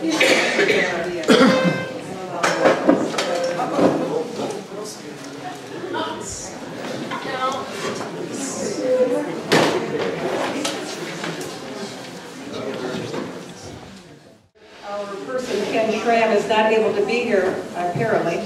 I did bring the sheets from Clinton Township, though. And for those that, who's heard of the movie Mary's Buttons? Mary's Buttons. It's a movie put out, I don't know who it was put out by, but our own Lynn Anderson is a part of it. She was either in it or she's a director. I don't have that information. It was Ray Govier and his daughter. Okay. Yeah, I have that name. Anyway, this is a true story of the murder of a Macomb County sheriff in 1910. The first law officer in Harrison Township. Let's get Harrison Township. Harrison Township. Oh yes, there it is. The shooter was the 14-year-old son of a Belgian immigrant farmer in Harrison Township. The mother of the family, Mary Govier, was put on trial for first-degree murder while the community, distraught by the loss of their beloved sheriff, reacted with mob violence. So that's what the movie's about. It's going to be shown at the Clinton Macomb Library on May 21st at 6:30. And the reason it's so early is because they have to be out of there by 9. And so I have been told, be there early if you want to see, because it's very popular. This was filmed entirely in Michigan at various historic locales, including the Clinton Township Historical Village, Crossroads Village, the Holly Hotel, the Lapeer County Courthouse, and the Allegan County Jail. And so, it sounds like it's going to be a good movie. So it was a very good movie. It was yes, okay. It was a very good movie. I just thought that the only thing that I noticed, because especially the lady that has the clothes, if you go see the movie, you'll notice that I thought the clothes wasn't exactly right. I noticed that, but it was very, it was very good, and it was very good if you get out of it the prejudice that even back then, that was here. I hate saying this, right in Michigan, and we have a prejudice now with foreigners. Back then, and if they didn't stop to think, they were all foreigners. Michigan is not that old, and even back then they had prejudice compared to, That's in here, but I didn't want to go into that. Okay, I'm sorry. Okay, anyway, the program is May 21st, Clinton Macomb Library, starts at 6:30, be there early. I just want to make one note on the movie. They portray the sheriff, his name is Ulrich, but in actuality, his real name was Matthews. And we have an Ulrich on our board, and she didn't like that at all. Everybody just assumes that that was his real name, but I don't know why they chose to change the actual names, because it's based on a true story.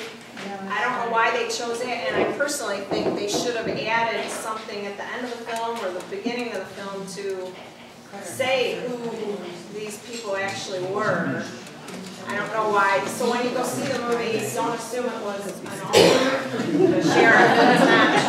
And in fact, at our cemetery walk, the Crocker House Cemetery Walk, the first Saturday of October, the man who plays the role of the sheriff is going to play the sheriff at the cemetery because he's buried at Clinton Grove. So if you come, the actual actor will play, and it will be Matthews. So not to confuse it, Joaquin with Matthews. When is the cemetery one? It's the first Saturday of October, and believe it or not, we've sold many, many tickets already. So it's our biggest event. Okay, Mary's buttons. Anybody else? If you're talking about Mary's buttons, you're gonna miss, this is the best part. You have 3 county commissioners in cameo roles. Go to the movie and try and figure it out.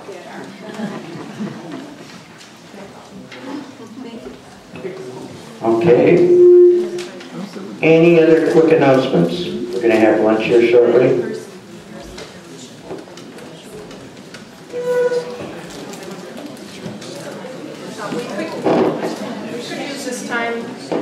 We could use this time, if anybody has, if any society organizations have anything special coming up that you would like to talk about in particular. Anybody would like to? I see a hand up over here. You sure?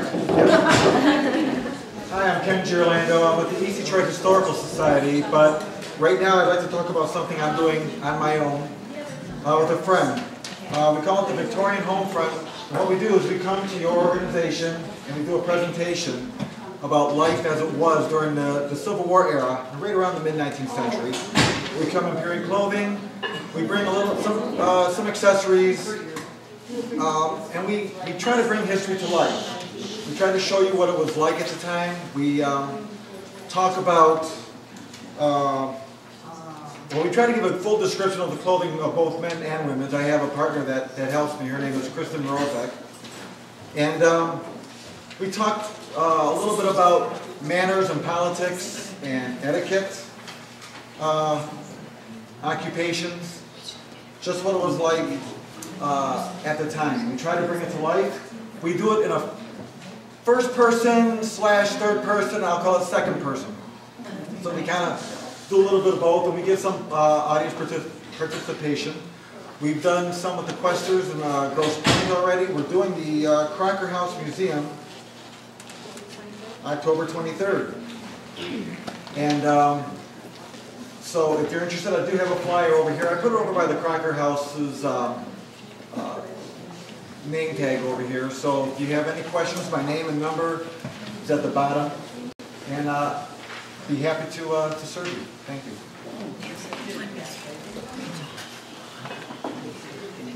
Okay, does anybody else have anything you want to contribute? And I would appreciate if you could come up to the mic, would you please? You don't have to hold it, I'll just put it in the stand, but it is much easier to hear you. Are there any more copies of that? No? Hello, I'm Sue Kane from the Romeo Historical Society, and I'd just like to mention Ken and his group are going to be at our Victorian Festival on May 19th in Romeo. They do the job of Civil War reenactors, and they will be set up in the park along with, we'll have a jazz band there at 2 o'clock. We'll have kids games at 11 o'clock. We're having, down at the blacksmith shop, we're having a hammer-in, which we have blacksmiths competing against each other in a friendly way. We also have wood carvers, and we hope to have some spinners. Is that correctly? Spinning wheel type people, or looms, or old crafts of that type. So if you're looking for something fun to do on Saturday the 19th, put on your straw hat, your bib overalls, your long skirt, and come to Romeo, and we'll show you a good time. Thank you.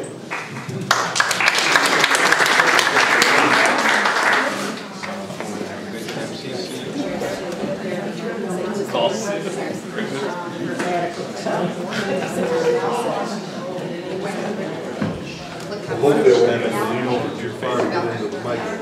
Is the mic working? No? How's that? James Hopkins from the Rochester Avon Historical Society, and I want to let everybody know that we're doing our first cemetery walk this year. And Debbie Larson, I don't know if anybody here knows her, she's the assistant librarian or director down at the Macomb or Mount Clemens Library. There we go, get the right name. And she has been working with your group, I think, in the past for the Clinton cemetery walks. And so we've talked about this, and we're attempting, actually doing our first one this year. So that's going to be on September 29th. And if anybody wants to come out to the Rochester Mount Avon Cemetery, we'll be there. And you're going to have to buy tickets in advance on that. Also, our Heritage Days Festival is coming up. The Historical Society is involved in the heritage area of the Heritage Festival.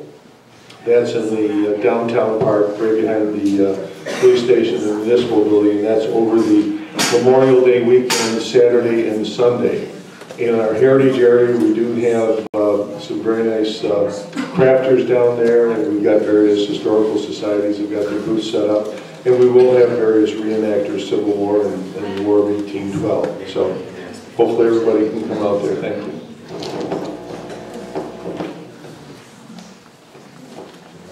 Okay, thank you.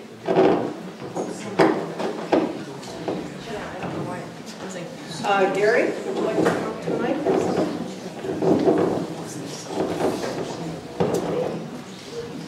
You should be able to just stand and talk into it without holding it. Hello. Again. Over the past year, I'm Gary Michaels from the Michigan Transit Museum. We have the old Mount Clemens. We have the old Mount Clemens station, and as you may or may not know, all the railway stations along in the Macomb County, along the line from Detroit all the way up to Port Huron and over to Canada, they're among the oldest railway stations, distinctive railway stations in Canada and in the United States. The Mount Clemens station dates from 1859. In fact, all the stations date from 1859, and they were opened for business in November of 1859, 2 years before the Civil War. Now, the late Billie Henning did a lot of research, and when she died, I think we finally, in the past year, we were able to receive some donations from the archives, from her archives, and received a number of things. Among them, we just, hello, it doesn't like me. Among the things we found were blueprints and drawings for all of the stations along the line. And in the past week, I've rediscovered them. We've made some copies. So if I could have representatives from a couple of historical societies, from Fraser, New Haven, Richmond, and Chesterfield come up.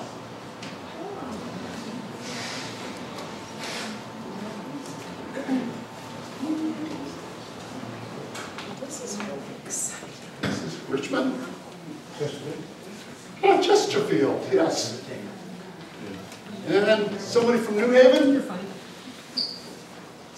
And Fraser. Oh, Fraser, yes. There's nobody here from New Haven? Oh, okay.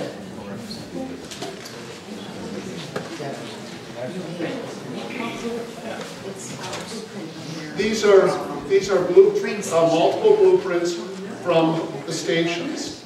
They were all done in a survey, a field survey done in September of 1917, just after America's entry into World War I, when the U.S. government was talking about nationalizing all of the railroads, and they wanted a survey as to what it was. So this shows all the stations at that time. I have other things like track plans I haven't gotten into, and I have other stations that weren't there. These show things that I didn't know existed. For instance, on the back side of the Richmond station, there was a two-story dwelling attached. I didn't know that was there. I knew of the addition that was done to the south end at about 1880, but I didn't know there was a dwelling behind it. There's all sorts of things in these that you'll find interesting. So enjoy. And they are also available through through Blueprint Services. It's on Harper Avenue, just south of Crocker in Clinton Township. We digitalize these there. They have them on file, and if anybody wants them, they can always go down there. It's under computer under Michigan Transit Museum. There's a whole lot of things under there too. So enjoy.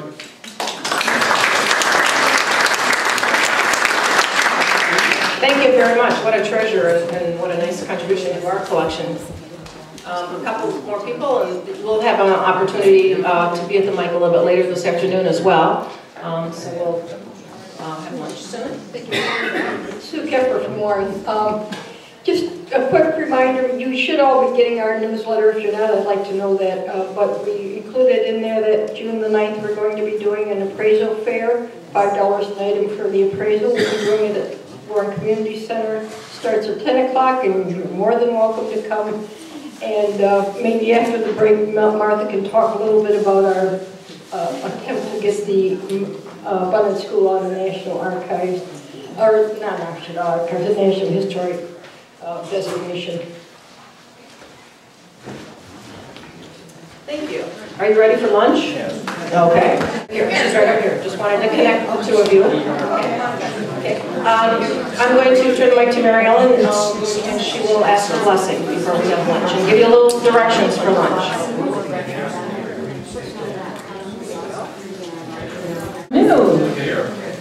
Before we begin this afternoon's program, Betty from New Baltimore thought it would be a good idea, and I agreed, that we do a little singing. So she's going to lead us in the Star Spangled Banner. She hasn't heard us sing. Let's start with the fourth verse. All right, would you please stand to honor America, please?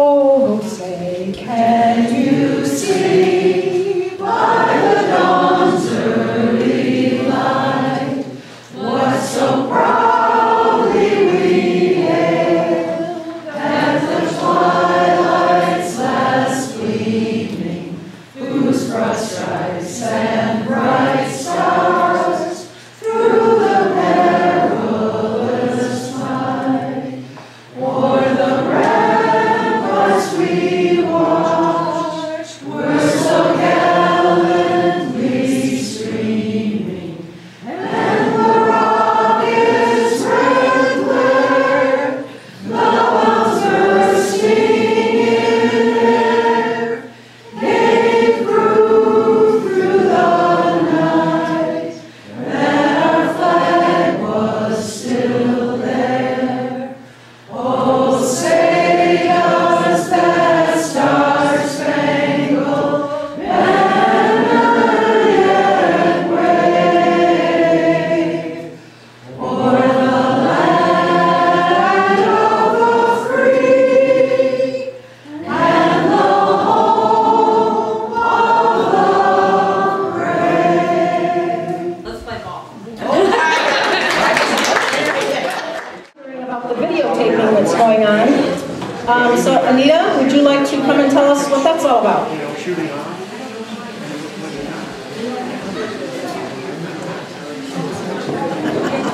Hi, just to let you know, I've had some people ask me about the videotaping.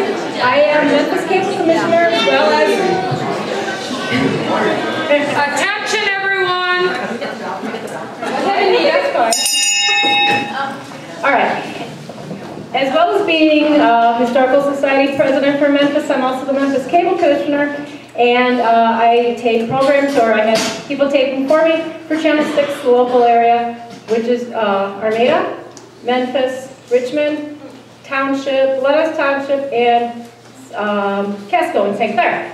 So this is going to be going on the air probably next week. If any of you are affiliated with your local cable station, I can give you a number to get in contact with them, but we can get it over, and if you'd like to buy a copy, it's $10.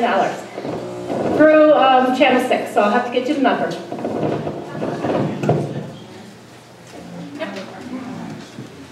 Thank you, Anita.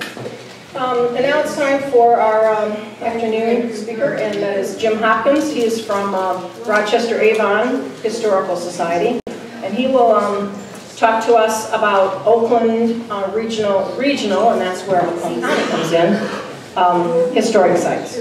So, do you want this lowered or raised, or? Well, depends if people in the back can hear me or not. Obviously, do you want him to use the mic? Yes. Bring it over here. Okay. And Jim, would you give a little more detailed introduction of yourself? Oh my gosh. Is that on? Well, I'm going to sit once I get down there, so I'll do this now. So we'll see if we can make this buzz and hum like it was before. Give you a little background on myself. My family goes back to 1821 in the state of Michigan. So I do have a little bit of history, I think, a little bit of background to my family. My family members, I'm directly descended from the Axfords and the Prices, the first ones that came here. And they settled in Shelby, Washington, Avon, and Oakland townships. And if you know that area well, which a lot of us do, it's really interconnected. And all the families that came here were interconnected in very, very many ways. And that sort of got me thinking about the political boundaries that keep us separate. So that's kind of got me started in thinking about ways to bring different groups together.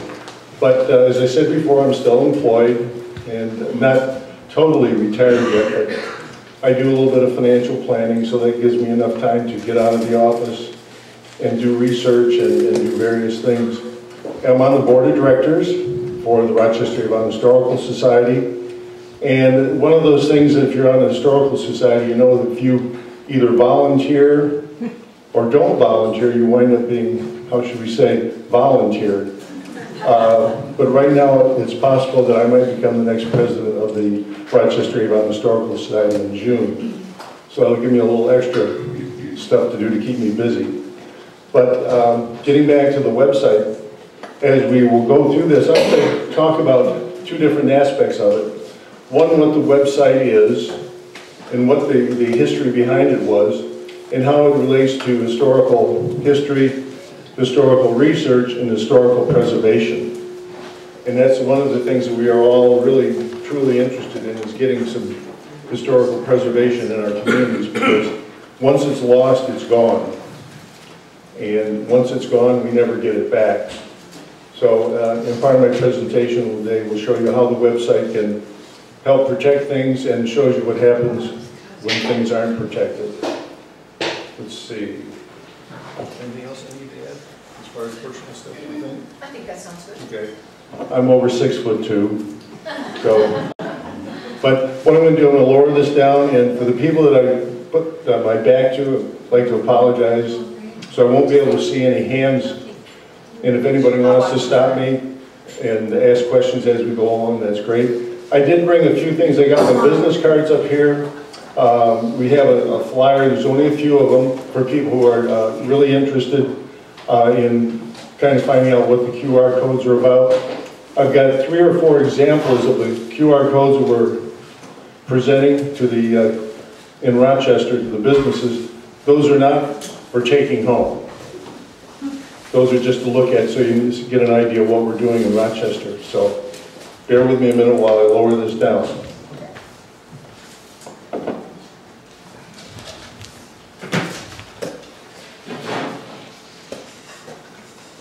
See, if I was the piano man, it would be easy.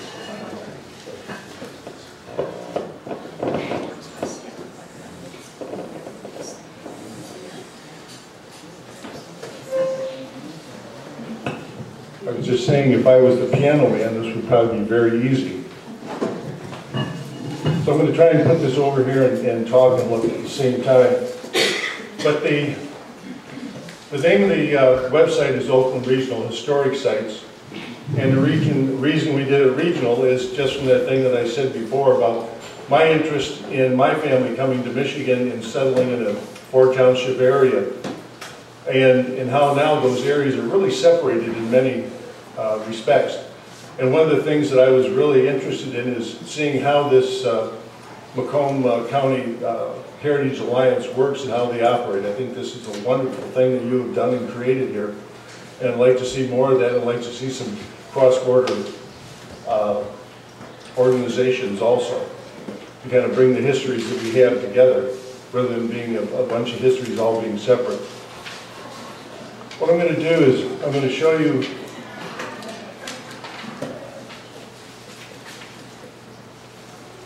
okay, we're going to have to lower the lights.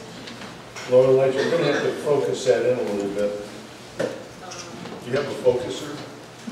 Yeah, it's on. Thank you. Sure. It's either that or my bifocals really don't work.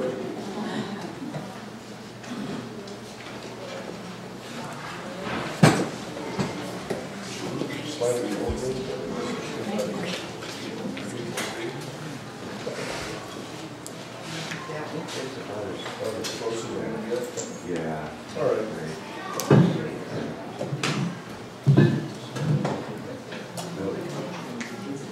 Okay, that's about as close. Focus. That looks good. That's fine. Focus good for the people in the back? Okay, good. One of the things that we did when we designed the site was to make it as easy as possible to find things and to move around in. And as you see, I put a great big green sign up there that says enter the site. So that's the easy part. And when you go into it, what this consists of is a Google interactive map. And if you're familiar with the way that Google operates, their maps are interactive in that you can shrink them, make them larger, cover bigger areas, smaller areas, and you can take them down to just a very, very small area. But what we've got here is the Greater Rochester, Oakland, and Orion Townships are the three organizations that have become members of our organization so far. And just to let you know that this is open to all historical societies and commissions as far as membership, and I'll be talking about that more as we go along. And the design and the goal of this is to have as many historical societies as possible to be able to put their own information up on the website.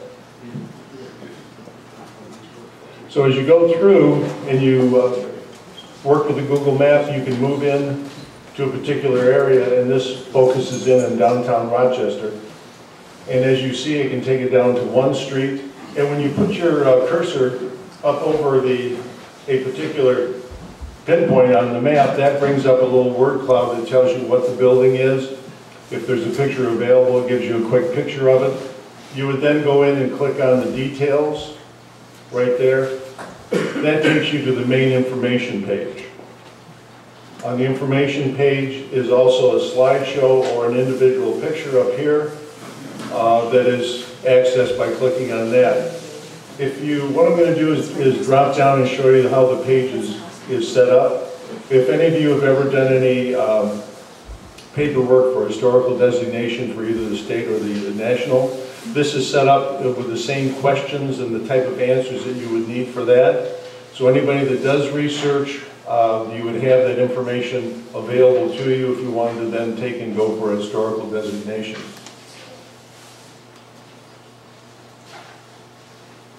And what we've got here, we start, and I know nobody can read that in the back, and I'm not going to read every page and every word, but it goes in and we talk about the description of the property. We talk here about the statement of significance, significant person involved with it. This is the Lysander Woodward home. And what really got this site up and going was the fact that the Woodward house was going to be demolished. This is probably the oldest existing home in Rochester, not the oldest business, but the oldest home. The history of Lysander Woodward is that he was the person who brought the railroad to Rochester, causing Rochester to be a very viable and strong community.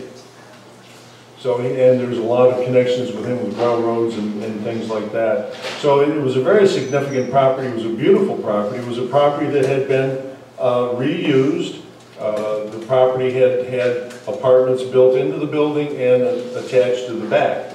So again, it was an adaptive reuse of a building, and we didn't want to lose that. And it was going to be torn down and turned into a residential retirement home in connection with the Singh property on the other side. We as a group found out that the City of Rochester, many people there in the planning commissions and the council didn't know the value of this property. So we said we need to do something about that to involve the community and have a site available for any political organization, developer, etc., that needed to find out information quickly and readily, along with teachers and historians and other people like that. So we went to the Singh Corporation, talked to them about the property, told them what the significance was of the property. They agreed to utilize the property in a way that would fit in with their program. They went to a lot of effort to, how should we say, incorporate that into their plans. Unfortunately, they weren't able to buy more property that they needed, because they needed to extend the property and the buildings further back from the road to incorporate this without tearing it down or moving it, which means it would lose its historical designation. Unfortunately, they weren't able to do what they did, but fortunately for us, the building is still there, it's still being used. Someone else bought the property and is continuing its current use. So we saved the building. And from that came the Oakland Regional Historic Sites. So this is some more information that you can see. It's quite extensive. This is what happens when you click on the slideshows or the picture section. These are current pictures, and obviously you can see the extension in the back where they put on apartments. And here is a historical picture. This site is designed for local historical societies to go ahead and put as much information as they would like, and they feel that it is important. If you wanted to put 20 pictures up that you felt were significant to a property, you can do that. The site is designed to handle the amount of information that you would want to be able to put there. So you can make it as rich as you'd like. I'm going to show you then another property going into downtown Rochester. This is the William Clark Chapman House. And again, another property that has been reused since its original occupants. But again, I won't spend too much time talking about the page because we know really pretty much what it is. But again, here's current pictures and historical pictures. Now, the site is also designed, it doesn't just have to be a building or a business. It can be something, a monument. It can be some other historical structure, something that has historical significance to the community, so that you're able then to expand out just beyond homes. And what we've got here is the fountain, the William Harris Fountain, which has been moved numerous times. And fortunately, being made of granite, it was very hard to destroy. But it did find a permanent home down by the municipal building near the old Avon Park. And again, current picture. And we go into where it was set up on the corner of Walnut and 4th Street in downtown Rochester. And going back to what someone else said earlier about when you look in the back of pictures, as you put these up on a website, you start finding things in the background. And here, a little hard to see, but there's obviously some cars from the 20s. And right here is a very significant thing for Rochester. It's a home with, if I get the pronunciation wrong, cupola on top. This can be seen from a picture taken from the smokestacks that were for the DUR. You can see that from a different angle shot, and this is one of the only pictures that we have on record that actually shows that house before it was torn down with that on there. So, you know, as different historical societies become members and add their information and add their pictures, This will become a tremendous site for just browsing, going through, finding things, and you know, hopefully you'll get as much enjoyment out of it as we have. Now, again, showing you again how you can take something that's not a structure. This is the Avon Park Swimming Pond Dam. If anybody is from Rochester or ever went swimming there before they tore it down, there used to be a great swimming hole there in Avon Park. And people go, didn't know that was there. Well, now they'll know. So what we do is that this is a current picture of the site. Here's what it looked like way back when. And obviously we're going to be, as we find more pictures of children frolicking in the water and so on and so forth, they will go up there. And this will become a really, excuse me,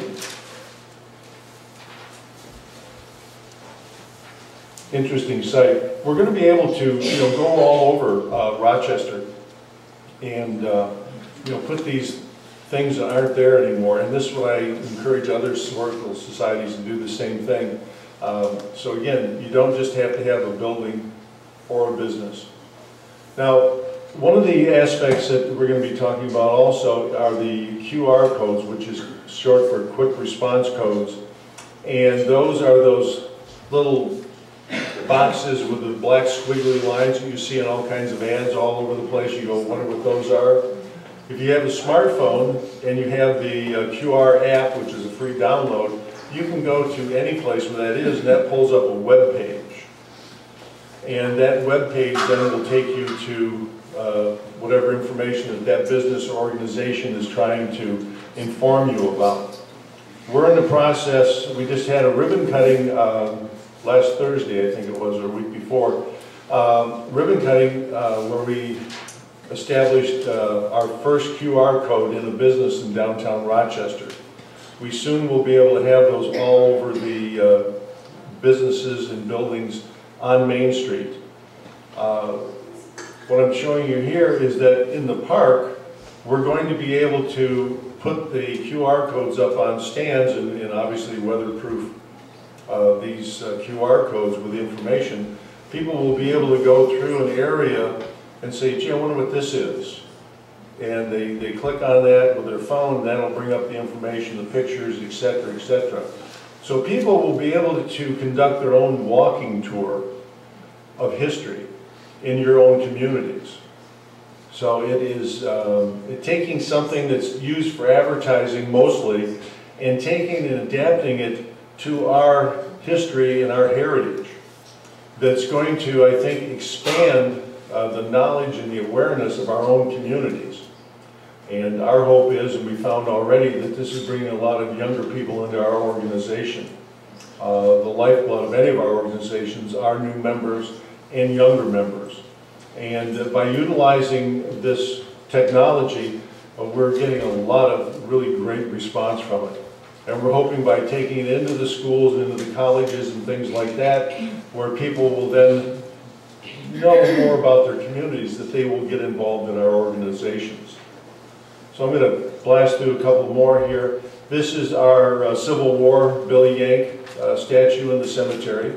And again, this will have its own permanent QR code, not attached to the monument, but in front of it. And again, showing you how you can adapt and use this program.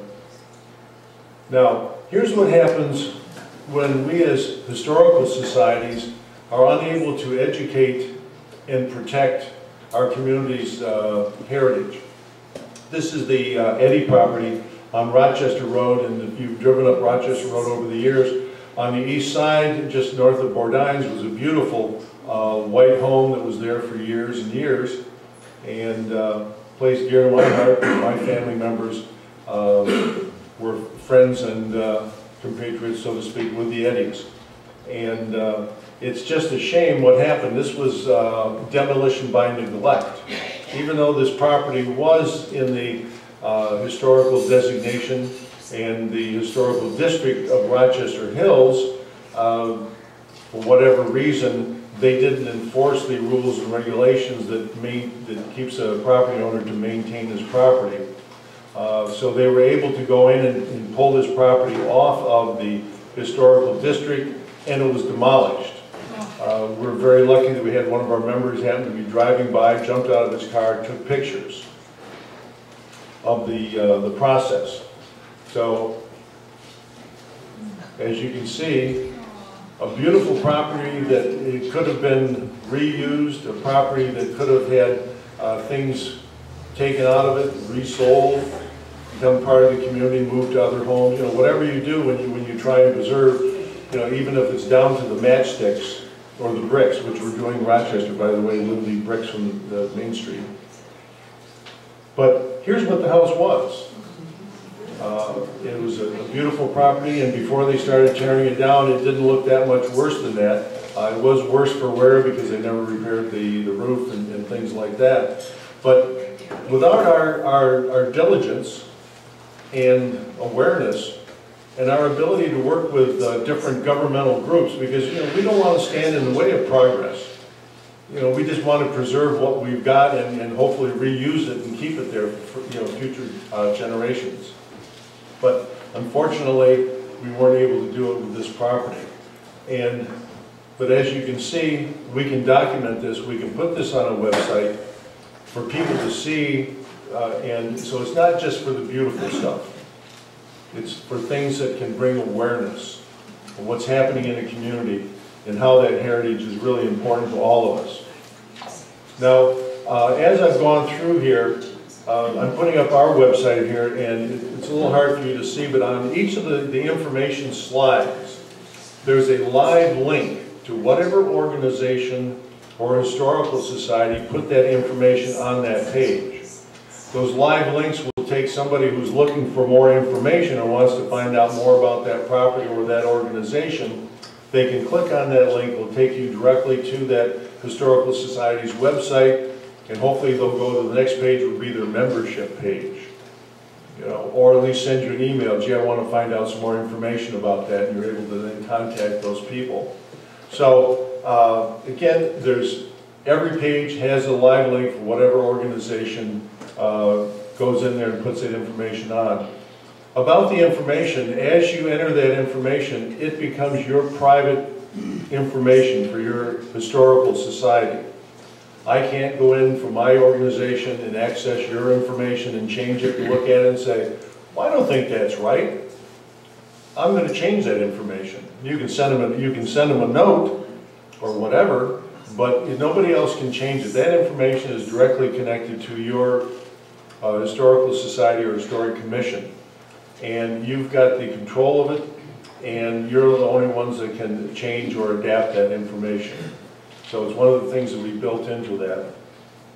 And everything's driven by the property ID number. So somebody else can't come in and say, well, that's just over the border. That's kind of, and out here I'm sure there's a lot of overlap when it comes to historical societies about what's in my community and your community. But two people can't enter the same information. Somebody else put the property code in there and started putting the information in. They would have the rights to that, and you'd have to discuss it with them. But again, it's all protected so that nobody else can come in and overwrite on there. So right now, these are the different organizations. As a historical society or commission becomes a member, their information will be put up here. These are all live links to those organizations. We also have a listing down the side of each of the organizations. We're also putting in links to external websites. Hopefully that'll be an area that people will come, just like they do with the other historical bodies out there that have large bodies of information. We're going to be putting more of those links up here. Obviously we don't want to crowd it up with things that are on other websites, but we want to make it a point that people want to go to other than just looking up things on the map. So hopefully between the fact that we can take people directly to your website and your links that you have, plus the links here, that this will be a great go-to spot for people from all around the country and the world looking for information.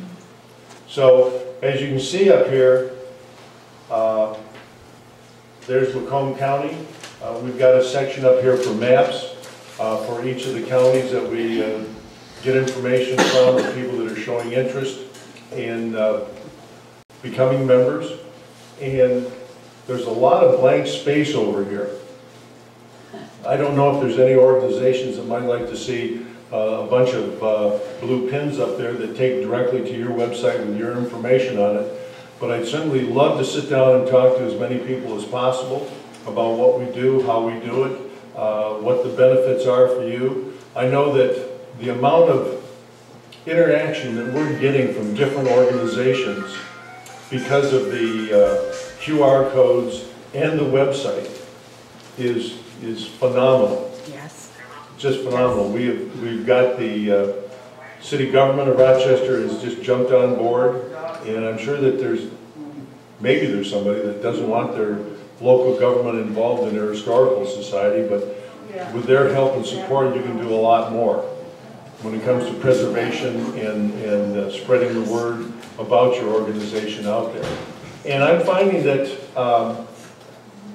the different governmental agencies that we're working with, different commissions and things like that, are looking at us more and more as a go-to organization, as a helpful organization, an organization that wants to really better the community, which is what we all do, and we try to get that information out there. But this is dynamic proof of what we're doing, bringing the QR codes at no cost to the businesses and expanding that whole area of historical trekking, so to speak, in that sense, of bringing people into it.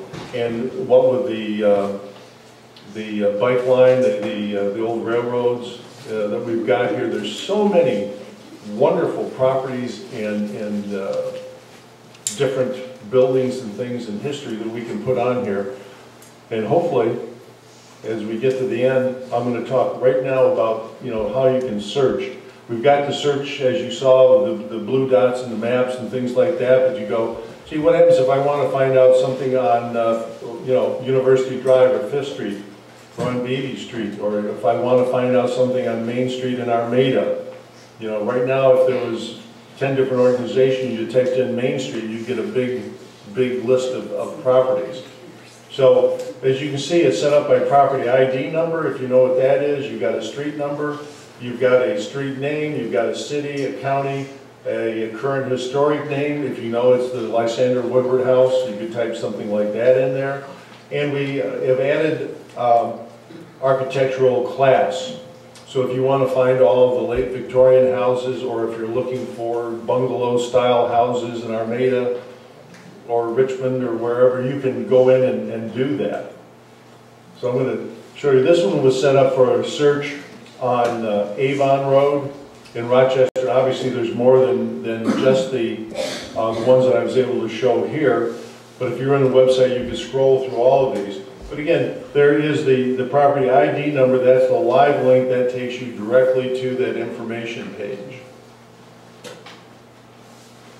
Or you could click on the picture, that would do the same thing. Now, this one was done on architectural style, and I typed in late, and I can't even read that, 19th and 20th century residence in Tudor style, and the first one that comes up is Meadowbrook Farms, and right on down through other properties. So you can search by a lot of different methods. And one of the things that we've tried to do, again, is to try to make this as user-friendly and as interactive as possible, so that you can find the properties or whatever interests you in the easiest way possible. So if you're interested in one particular thing, if you want to find memorials, you can do that. And the last page on the website that I'm showing is just frequently asked questions, and it basically talks about what is an historical property and what do we have for a designation to be able to put it on there. It's basically the 75-year rule that goes when you go to look for or to enter in trying to get a historical designation for a property. So a 20-year-old property that happens to be your aunt's house that you like her may not want to put that on there. Okay? So, well, maybe she's your rich aunt, you could do that. Might be good. But, hopefully this has given you a little bit of an idea about what we do and how it's done. I'm going to open it up for questions, and I'll be here available afterwards if anybody wants to ask more detailed questions.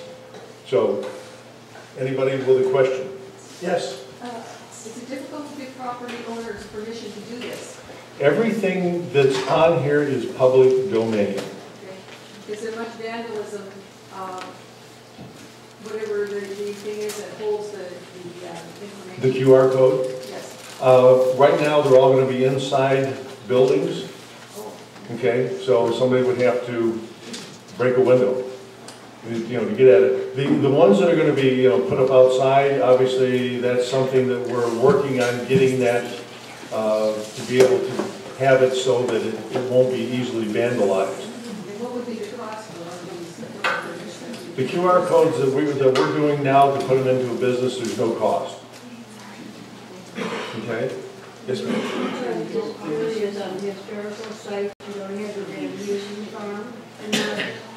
Yes, it's in there. She was asking about the Van Hoosen Farm in Rochester. If you go to the website, we've got that in there. And I'm glad you brought that up, because one of the things when you do something by a property ID number, the Van Hoosen Farm is one property ID number.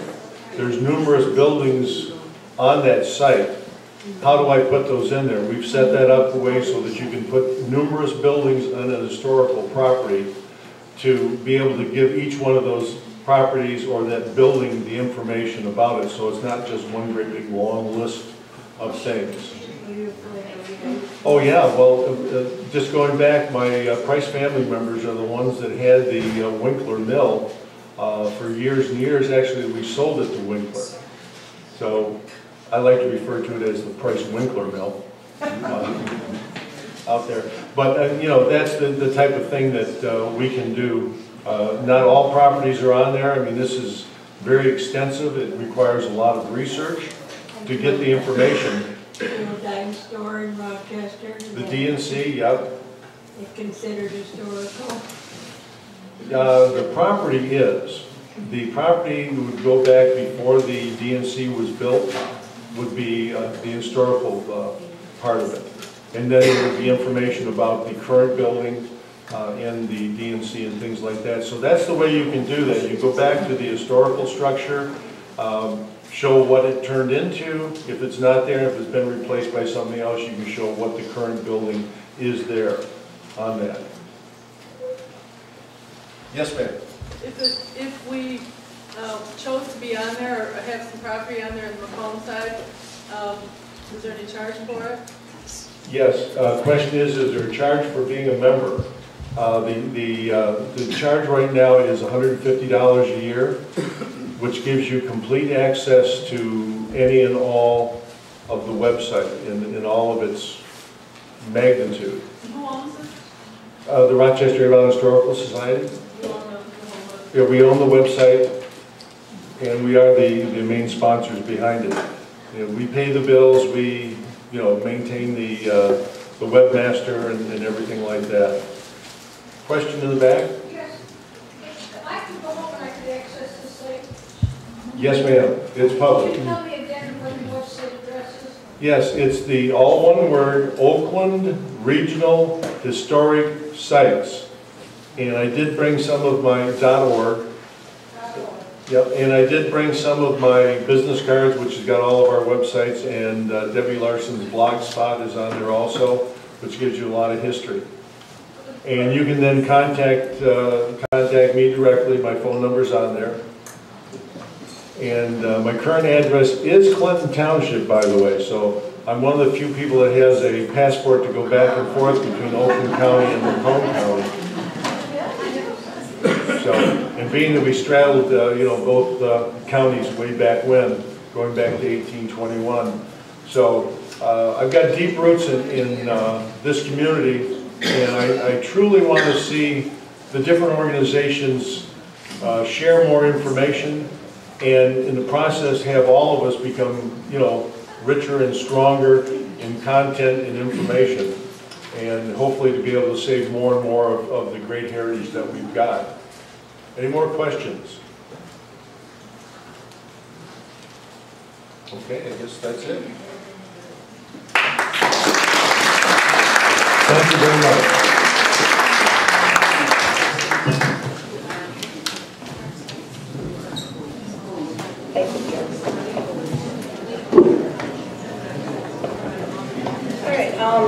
I just want to remind everybody to buy your raffle tickets. They're still for sale. Is that right, Esther? You're still selling raffle tickets? Okay. Last call from them. Okay. And now it's time in the program for our business part. So Kim Parr is on the agenda first. The raffle tickets are $1. $1. 3 for $2. 3 for $2. And you get 8 of them for $5. 8 for $5. First prize is the 50-50. Second prize is an Achatz pie. So if you didn't get the flavor you wanted for lunch, maybe this pie is the right flavor for you.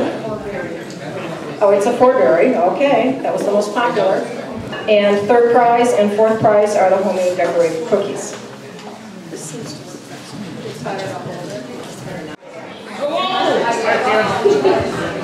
While I'm up here, I think I should thank, want to make sure I don't miss any, Memphis, I got Armada on my mind, Richmond, and Armada. It is Armada. Thank you for hosting this. I think the lunch was fantastic. The pie was wonderful too. So, great job. Our goal is to accomplish some things as a group. And some of the committees were meeting over the year, and really feels good to start accomplishing things as a group and to push Macomb County history. So, one of the things, if you remember from last year, that I had discussed was that I was in contact with the Welcome Center up in Port Huron. And as you might know, there's some construction going on, and the Welcome Center, the main Welcome Center, is closed, but it's going to open probably in about 2 years near the bridge. And currently they're operating out of a trailer at I-69 in K-Pac. We have the permission for this summer to create a display. So we're looking at probably by the end of June, mid to late June, to get this going. They have for us a display case that's 42 inches wide, 48 inches long. It's a lighted case with 4 adjustable shelves.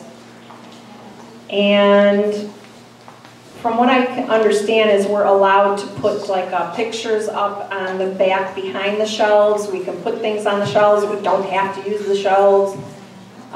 So we have that case to come up with. And so what I need to know before I leave today, I have a sheet of paper here.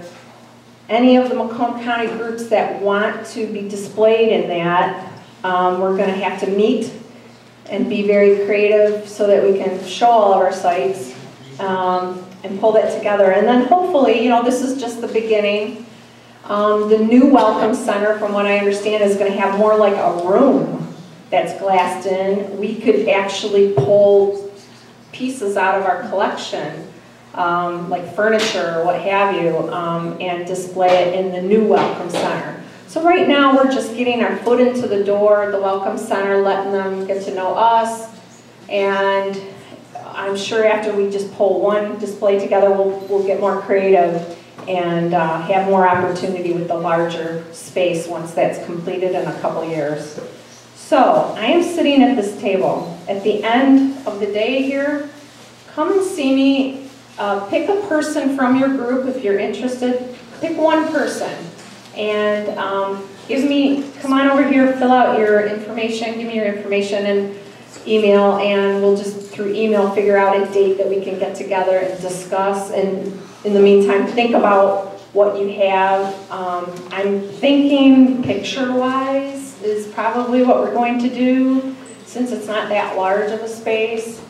So we'll discuss all of that. The other thing with the Welcome Centers is anyone here, does anyone here have their brochures submitted to the Welcome Centers? You do? I do for my store now. For your store? Okay, good. Okay, well, for those of you that haven't done that yet, I have directions here on how to go about it. You have to first have your brochure or your rack card approved. And if you want to write this down, the person to contact is Kim Foreman, F-O-R-E-M-A-N. Her phone number is 517-322-1657. I'll repeat that. 517-322-1657. Her email is foremank@michigan.gov. And this is the address. What you have to do is you have to mail her, you can contact her and tell her that you're mailing her a brochure to be approved. So they won't accept anything without approval. And with approval, they give you a code. With that code, then you can work from there as to what welcome centers you want to send your piece to. So, and it's sent to one location in Lansing, and then it's divvied up to those welcome centers. Yeah. So, yes? Excuse me, wouldn't the museum have to have like regular daily hours in order to be approved for that? Somebody's coming from Canada, you know, like we have specific hours. And, Oh. you know what I mean? You would have to be Wouldn't you have specific. like you have longer hours. You know, on here it doesn't say what is the accepted term, so that's where you're gonna have to send it to her and find out yourself. But yeah, I would think, like Sue says, as long as you have a phone number or contact, like you could say contact for tours. I'm sure, I don't see why they wouldn't approve that. So it's worth a try. We just created a new rack card with the QR code, and I want to get more of them out. So the address to send your rack card or brochure to is Michigan Department of Transportation Warehouse. Michigan Department of Transportation Warehouse. State Secondary Complex. Some people are writing this down. 7575 Crowner Drive. C-R-O-W-N-E-R Drive. Lansing, Michigan. 48909. 48909. Attention, Kim Foreman. Okay? You can find the information on how to be approved for that online. I'm sorry, it was like through links, but if you just Google Michigan Department of Transportation, Travel Information Division, you should be able to find it.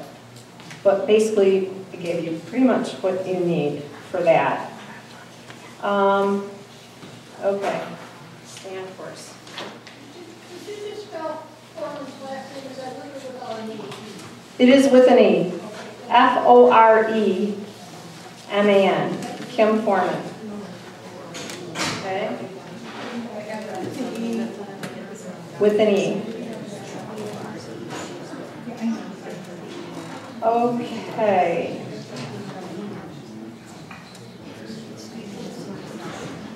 One thing that came to mind, and I'm looking at Ray Gleim, the map that was created by the commission for all of us, are there any left? Yes. There are. Yes, there are. Do you have them in your possession? I have access to them. You have access to them? How many would you say are left? I don't know. About 2 boxes.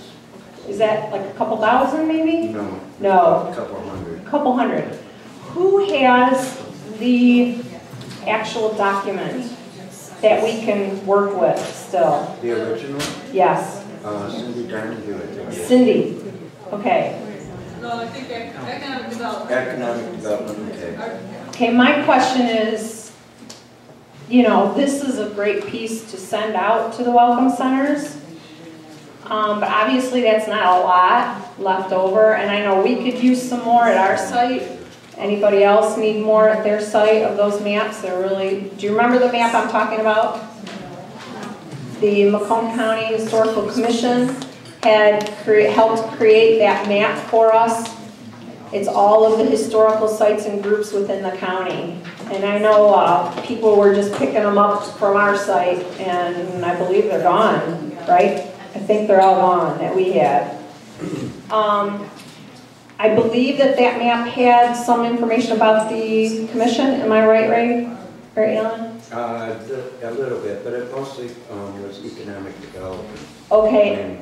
So my question is, if we wanted to use that map again, do we have to reprint it and make some corrections and perhaps put the alliance on there instead of the commission? We could. I don't think there would be a whole lot to do. In fact, it might be okay as is. I'm not sure if we even put the commission's name on it. I don't think we did. These are some things that I've thought of that come up that, hey, if the work is all done, right? It's on behalf of all of us, and since we're doing this display, I think this map is really important that we have that as an alliance and have that at the welcome centers. It would be nice if we could get a group of people to work on that piece, like look at it, what do we need to update on it, and then we have to worry about the printing, right?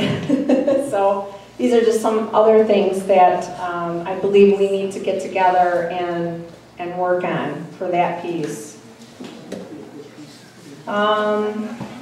I would say the people that are going to be involved with the display, if we could also combine that with that piece, we could all work on dealing that issue with the Welcome Center. Does that sound like a good plan? Have those same people? Okay. All right. Mount Clemens Parade, November 23rd. It's right after Thanksgiving. We did it the year before last, and unfortunately last year we couldn't pull it together because the person who owned the truck that pulled the float had passed away, and we couldn't get, unfortunately. So if we would like to, as an alliance, we already have the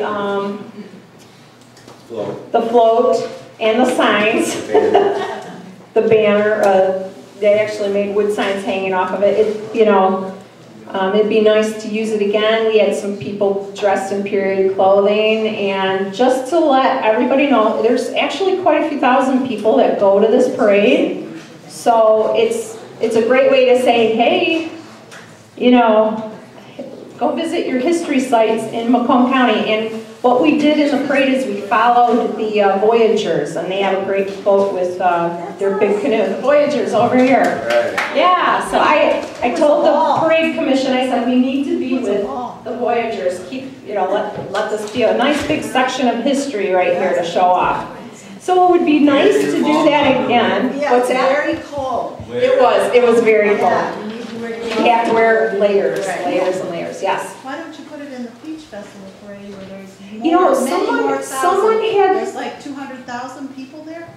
That's a great idea, and I think someone had proposed that idea as well. Maybe what we need is just a parade committee and see what parades we can become involved with. So, why don't you come see me if you're interested in being in a parade committee, and we'll put your name and number down, and we'll have to get together on that. Yes? Yeah, one point about the cancellation of the participation last year was that the parade was going to be pulled by the 1933 blue Model A short bed pickup truck owned by the late John Power, who died on October 6th. There was some discussion over which emails that came out over would this be powerful enough, be strong enough to pull it. A 1933 short bed Model A pickup truck has a total of 35 horsepower. So it doesn't need a powerful vehicle. Okay. Would you be part of our parade committee?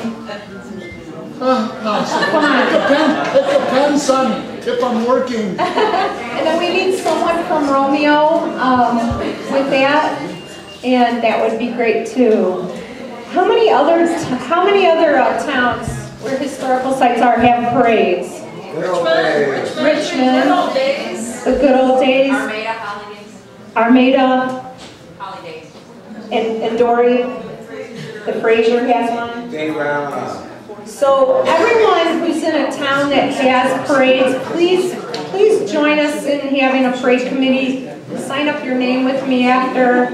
And because I don't know all those dates, and also we'll have to figure out the logistics of it.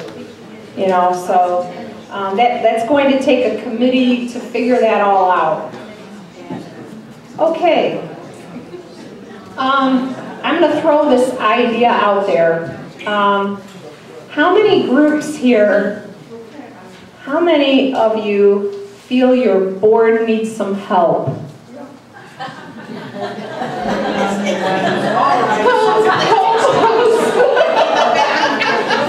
Hey, you know, how many board members really know what's expected of them? What are they there for?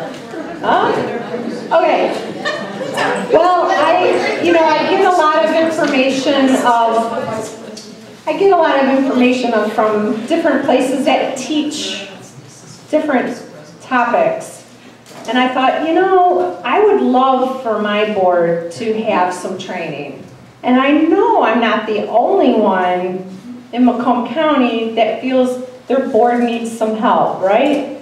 So this is one of those things that the Alliance, we could afford to do together if we got a place like, maybe have it here or wherever in a hall like this. And it would be a lot cheaper to have a larger group of people and to do it together as an alliance. So this is another thing that I'm proposing. That might be a very good idea for all of us. And if you're interested in that topic, I'll be over here too, okay? Let's work together. Could you repeat the topic? Training your board. Having your board know what is expected of a board member. There's a lot of people that don't really understand what that means. And so I think there's probably not a board around that couldn't use a little help, right? And kind of kick them in the hind end to get going. So that's another thought. Now, which brings us to the other topic. There has been some people, quite a few people, that have felt that we need to be more formalized, and I'll tell you why. I have had people come to me, and I know Alan too, because we've been more involved in this alliance, helping. I don't know how that happened. How did that happen? It happened. But anyway, we're really not formally in charge of the alliance. And so, but people are looking for someone, a main contact or some main contacts. And we pass the torch each year as to who's going to take on the conference. But it's still, then the new people, they're not really in charge of the whole alliance. None of us really are, right? So there's been some need for some kind of formalization. Now, does that mean we have to become a 501c3? Not necessarily, okay? But we're going to pass around a survey. Was it passed around already?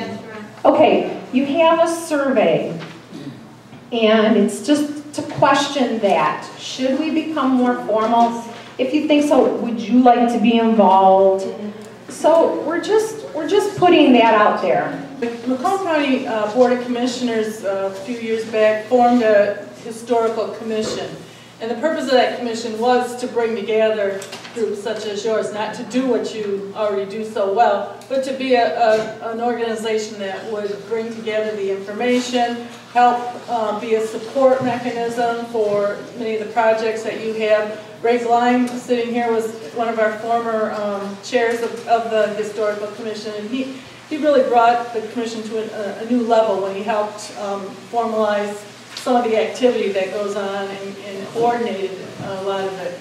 Now with the restructuring of the county executive has chosen to disband the Historical Commission, and there's been kind of a gap in support and coordination of efforts, especially regarding, last year we brought up that patch idea. We're going to hear a little more about it in just a minute from Lori. Some of the things Kim's already talked about, and Kim keeps saying, and if you're interested, please come over to her table. So that table's going to have a long lineup after this meeting today.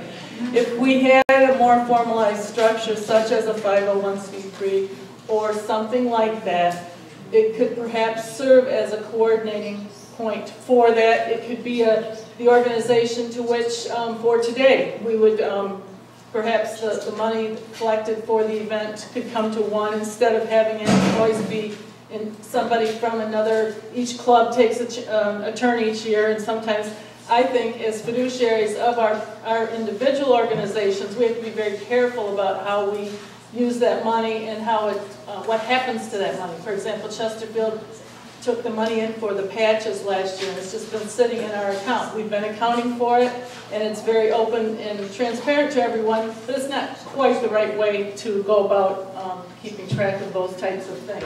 So I personally think it would be good if the organization wants to continue the way it has been with the alliance and the meetings and things we have. We may want to consider forming a 501c3. We can also, and it would be very structured, however this group wants to structure it, because one of the things you have to do, you have to apply for it, and then you state what it is, the goal and objective of your group is. So we can be very cautious. We don't want to take over anybody's group. When I say we, I mean the idea of a 501c3 type of thing, formalization of the alliance. The alliance is volunteers. I see it continuing as volunteers, but just another tool to use to bring us, one step further in what we do, and I think also to be a way to attract more interest in Southeast Michigan, Macomb County especially, regarding interest in heritage, travel, destination, those types of things. Kathy, we just had a few things here. Since the commission was outlawed or not disbanded, unfortunately, we actually operated for the first couple of years without a budget, and then when we did have that $5,000 budget, we ended up giving most of it away. But I don't think we provided maybe enough photo opportunities for Mark Hackle or something. I don't know what the deal was. But irregardless, we do have some things left over. We had the Alexander Macomb Award, and since we don't have a formal structure, maybe we could just do this by acclaim here. But we would like to know if the Heritage Alliance would like to take over the awarding of the Alexander Macomb Award, which was created by the Commission to honor volunteers that do historical work in the county, as a county. We've had a lot of our winners are here, and it's a very nice award. So I would like to ask, just say aye if you think that we, as a heritage, should take over the Alexander Macomb Award. Whoever's in favor of taking the Alexander Macomb Award and putting it in the heritage, any discussion? First off, I think we're just a loose group of volunteers. Shouldn't we at least incorporate, whether you go for 501c3 or not, articles of incorporation drawn up so that we can at least say we are a legitimate, recognized group? And everything else that follows that would make it more legitimate. I agree. I think one of our strengths has always been our informality, but then again, it does look like we're going to need some structure at some point since we don't have any. But the survey, I hope, will cover that. Yeah, but if you're going for 501, if we are going for 501c3, we must be incorporated. Sure. Yeah. Okay. Is this something we're going to vote on next year then? Is that what we want to do? No, I'm not saying that. No? Well, when are we going to decide this? Yeah, probably next year. Okay, next year we'll vote on it at the... This year, over the year. Okay. We can decide it now, actually, because what's the latest? 200 for incorporation? And last I heard, some group just did a 501c3, $800 to file. Yeah, I don't think we have to incorporate to make this decision. Or not now. We don't Well, have to do it now. Clemens Genealogy Maybe Group, later. are they incorporated? No. No, and they're not 501c3? No. They have a wonderful PR person, but, and Ann is kind of running the thing, so.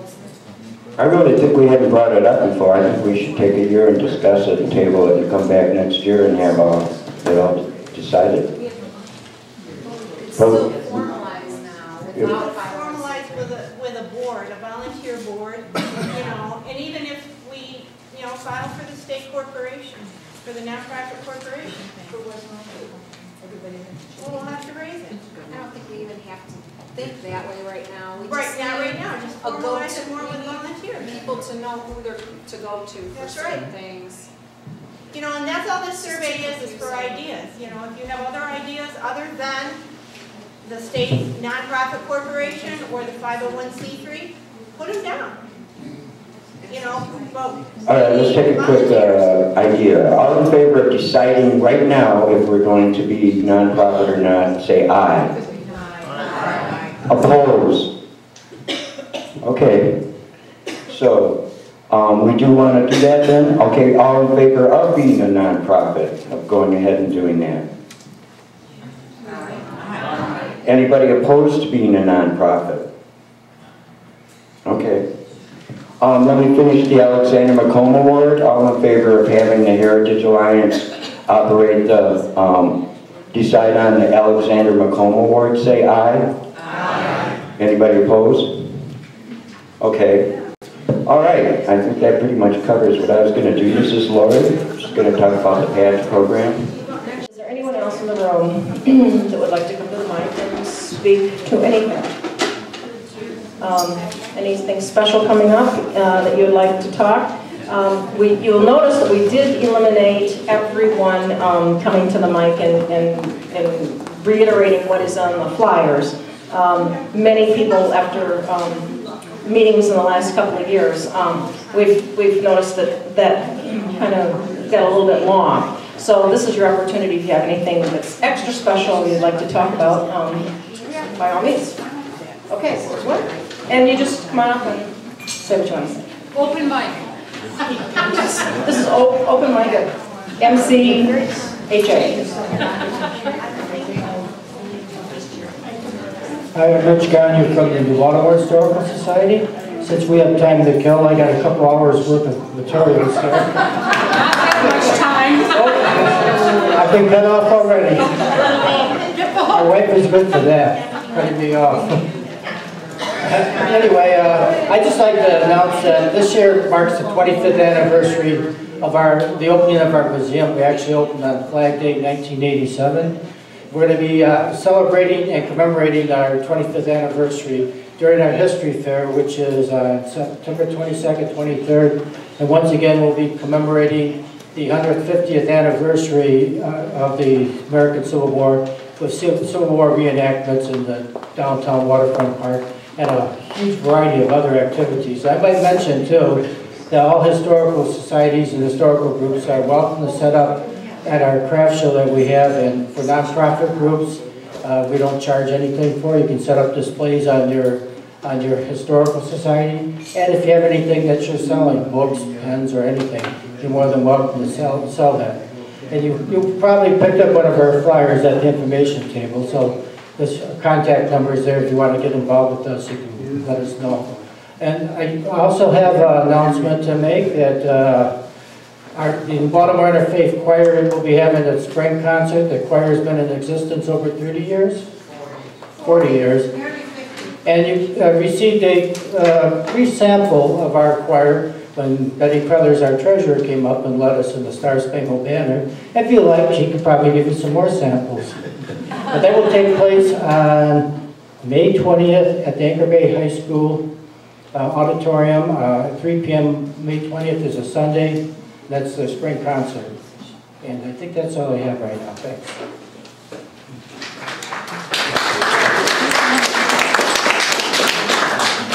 When I come to the meeting here and go to all the activities throughout the year, I sometimes have to stop and think about why we're doing any of this stuff. And, you know, there's a couple reasons. One, as we teach children and adults that had lousy history classes. By the way, I'm a teacher, history teacher too. when we reflect on history, we learn about things that, you know, that we don't want to happen again, like the Holocaust and so forth. The learning from the important lessons from history, the value of that. But the other thing is, like, I live in a historic town, and I want to make sure all those Greek Revival buildings are still standing for my grandchildren. And so how do we do that? And so Joan and I we're retired teachers, and we want to teach. So in order to teach somebody, you have to have somebody in front of you. How do we get people to come into our facilities during the year? Are we getting a high percentage of people walking through those doors? Are people listening to our story? Or are we sitting there in a dusty building collecting dust just like the artifacts, you know?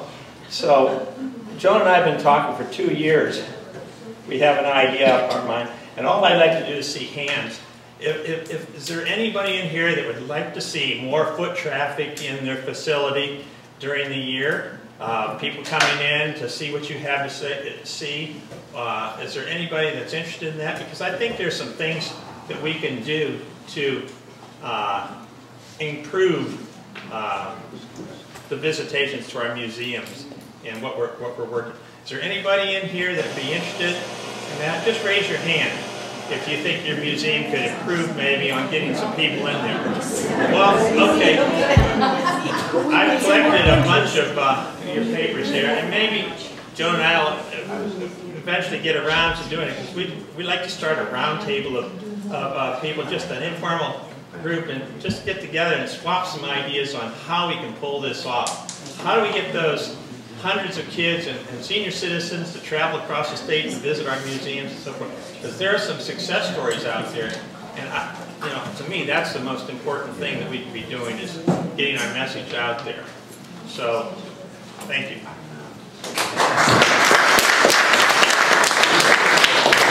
I'll add a visitation roundtable sign up here.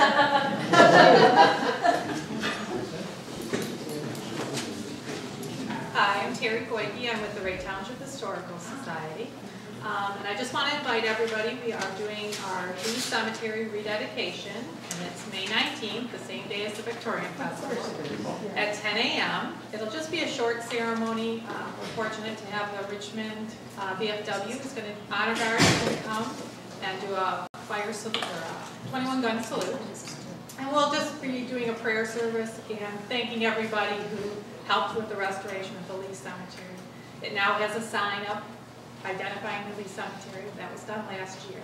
So everybody's welcome. The information is on our website, rayhistory.org, and it's on the flyer we have out. So we hope you'll come. Thank you.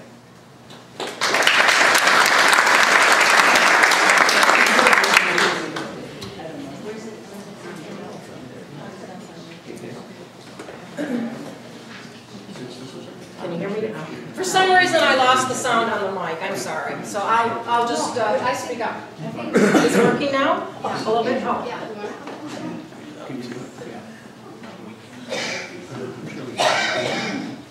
Okay, we'll try this.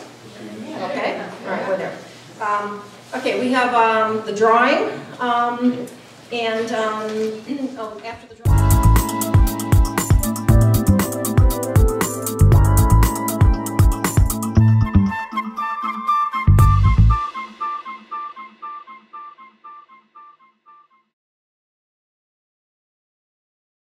We'll be right back.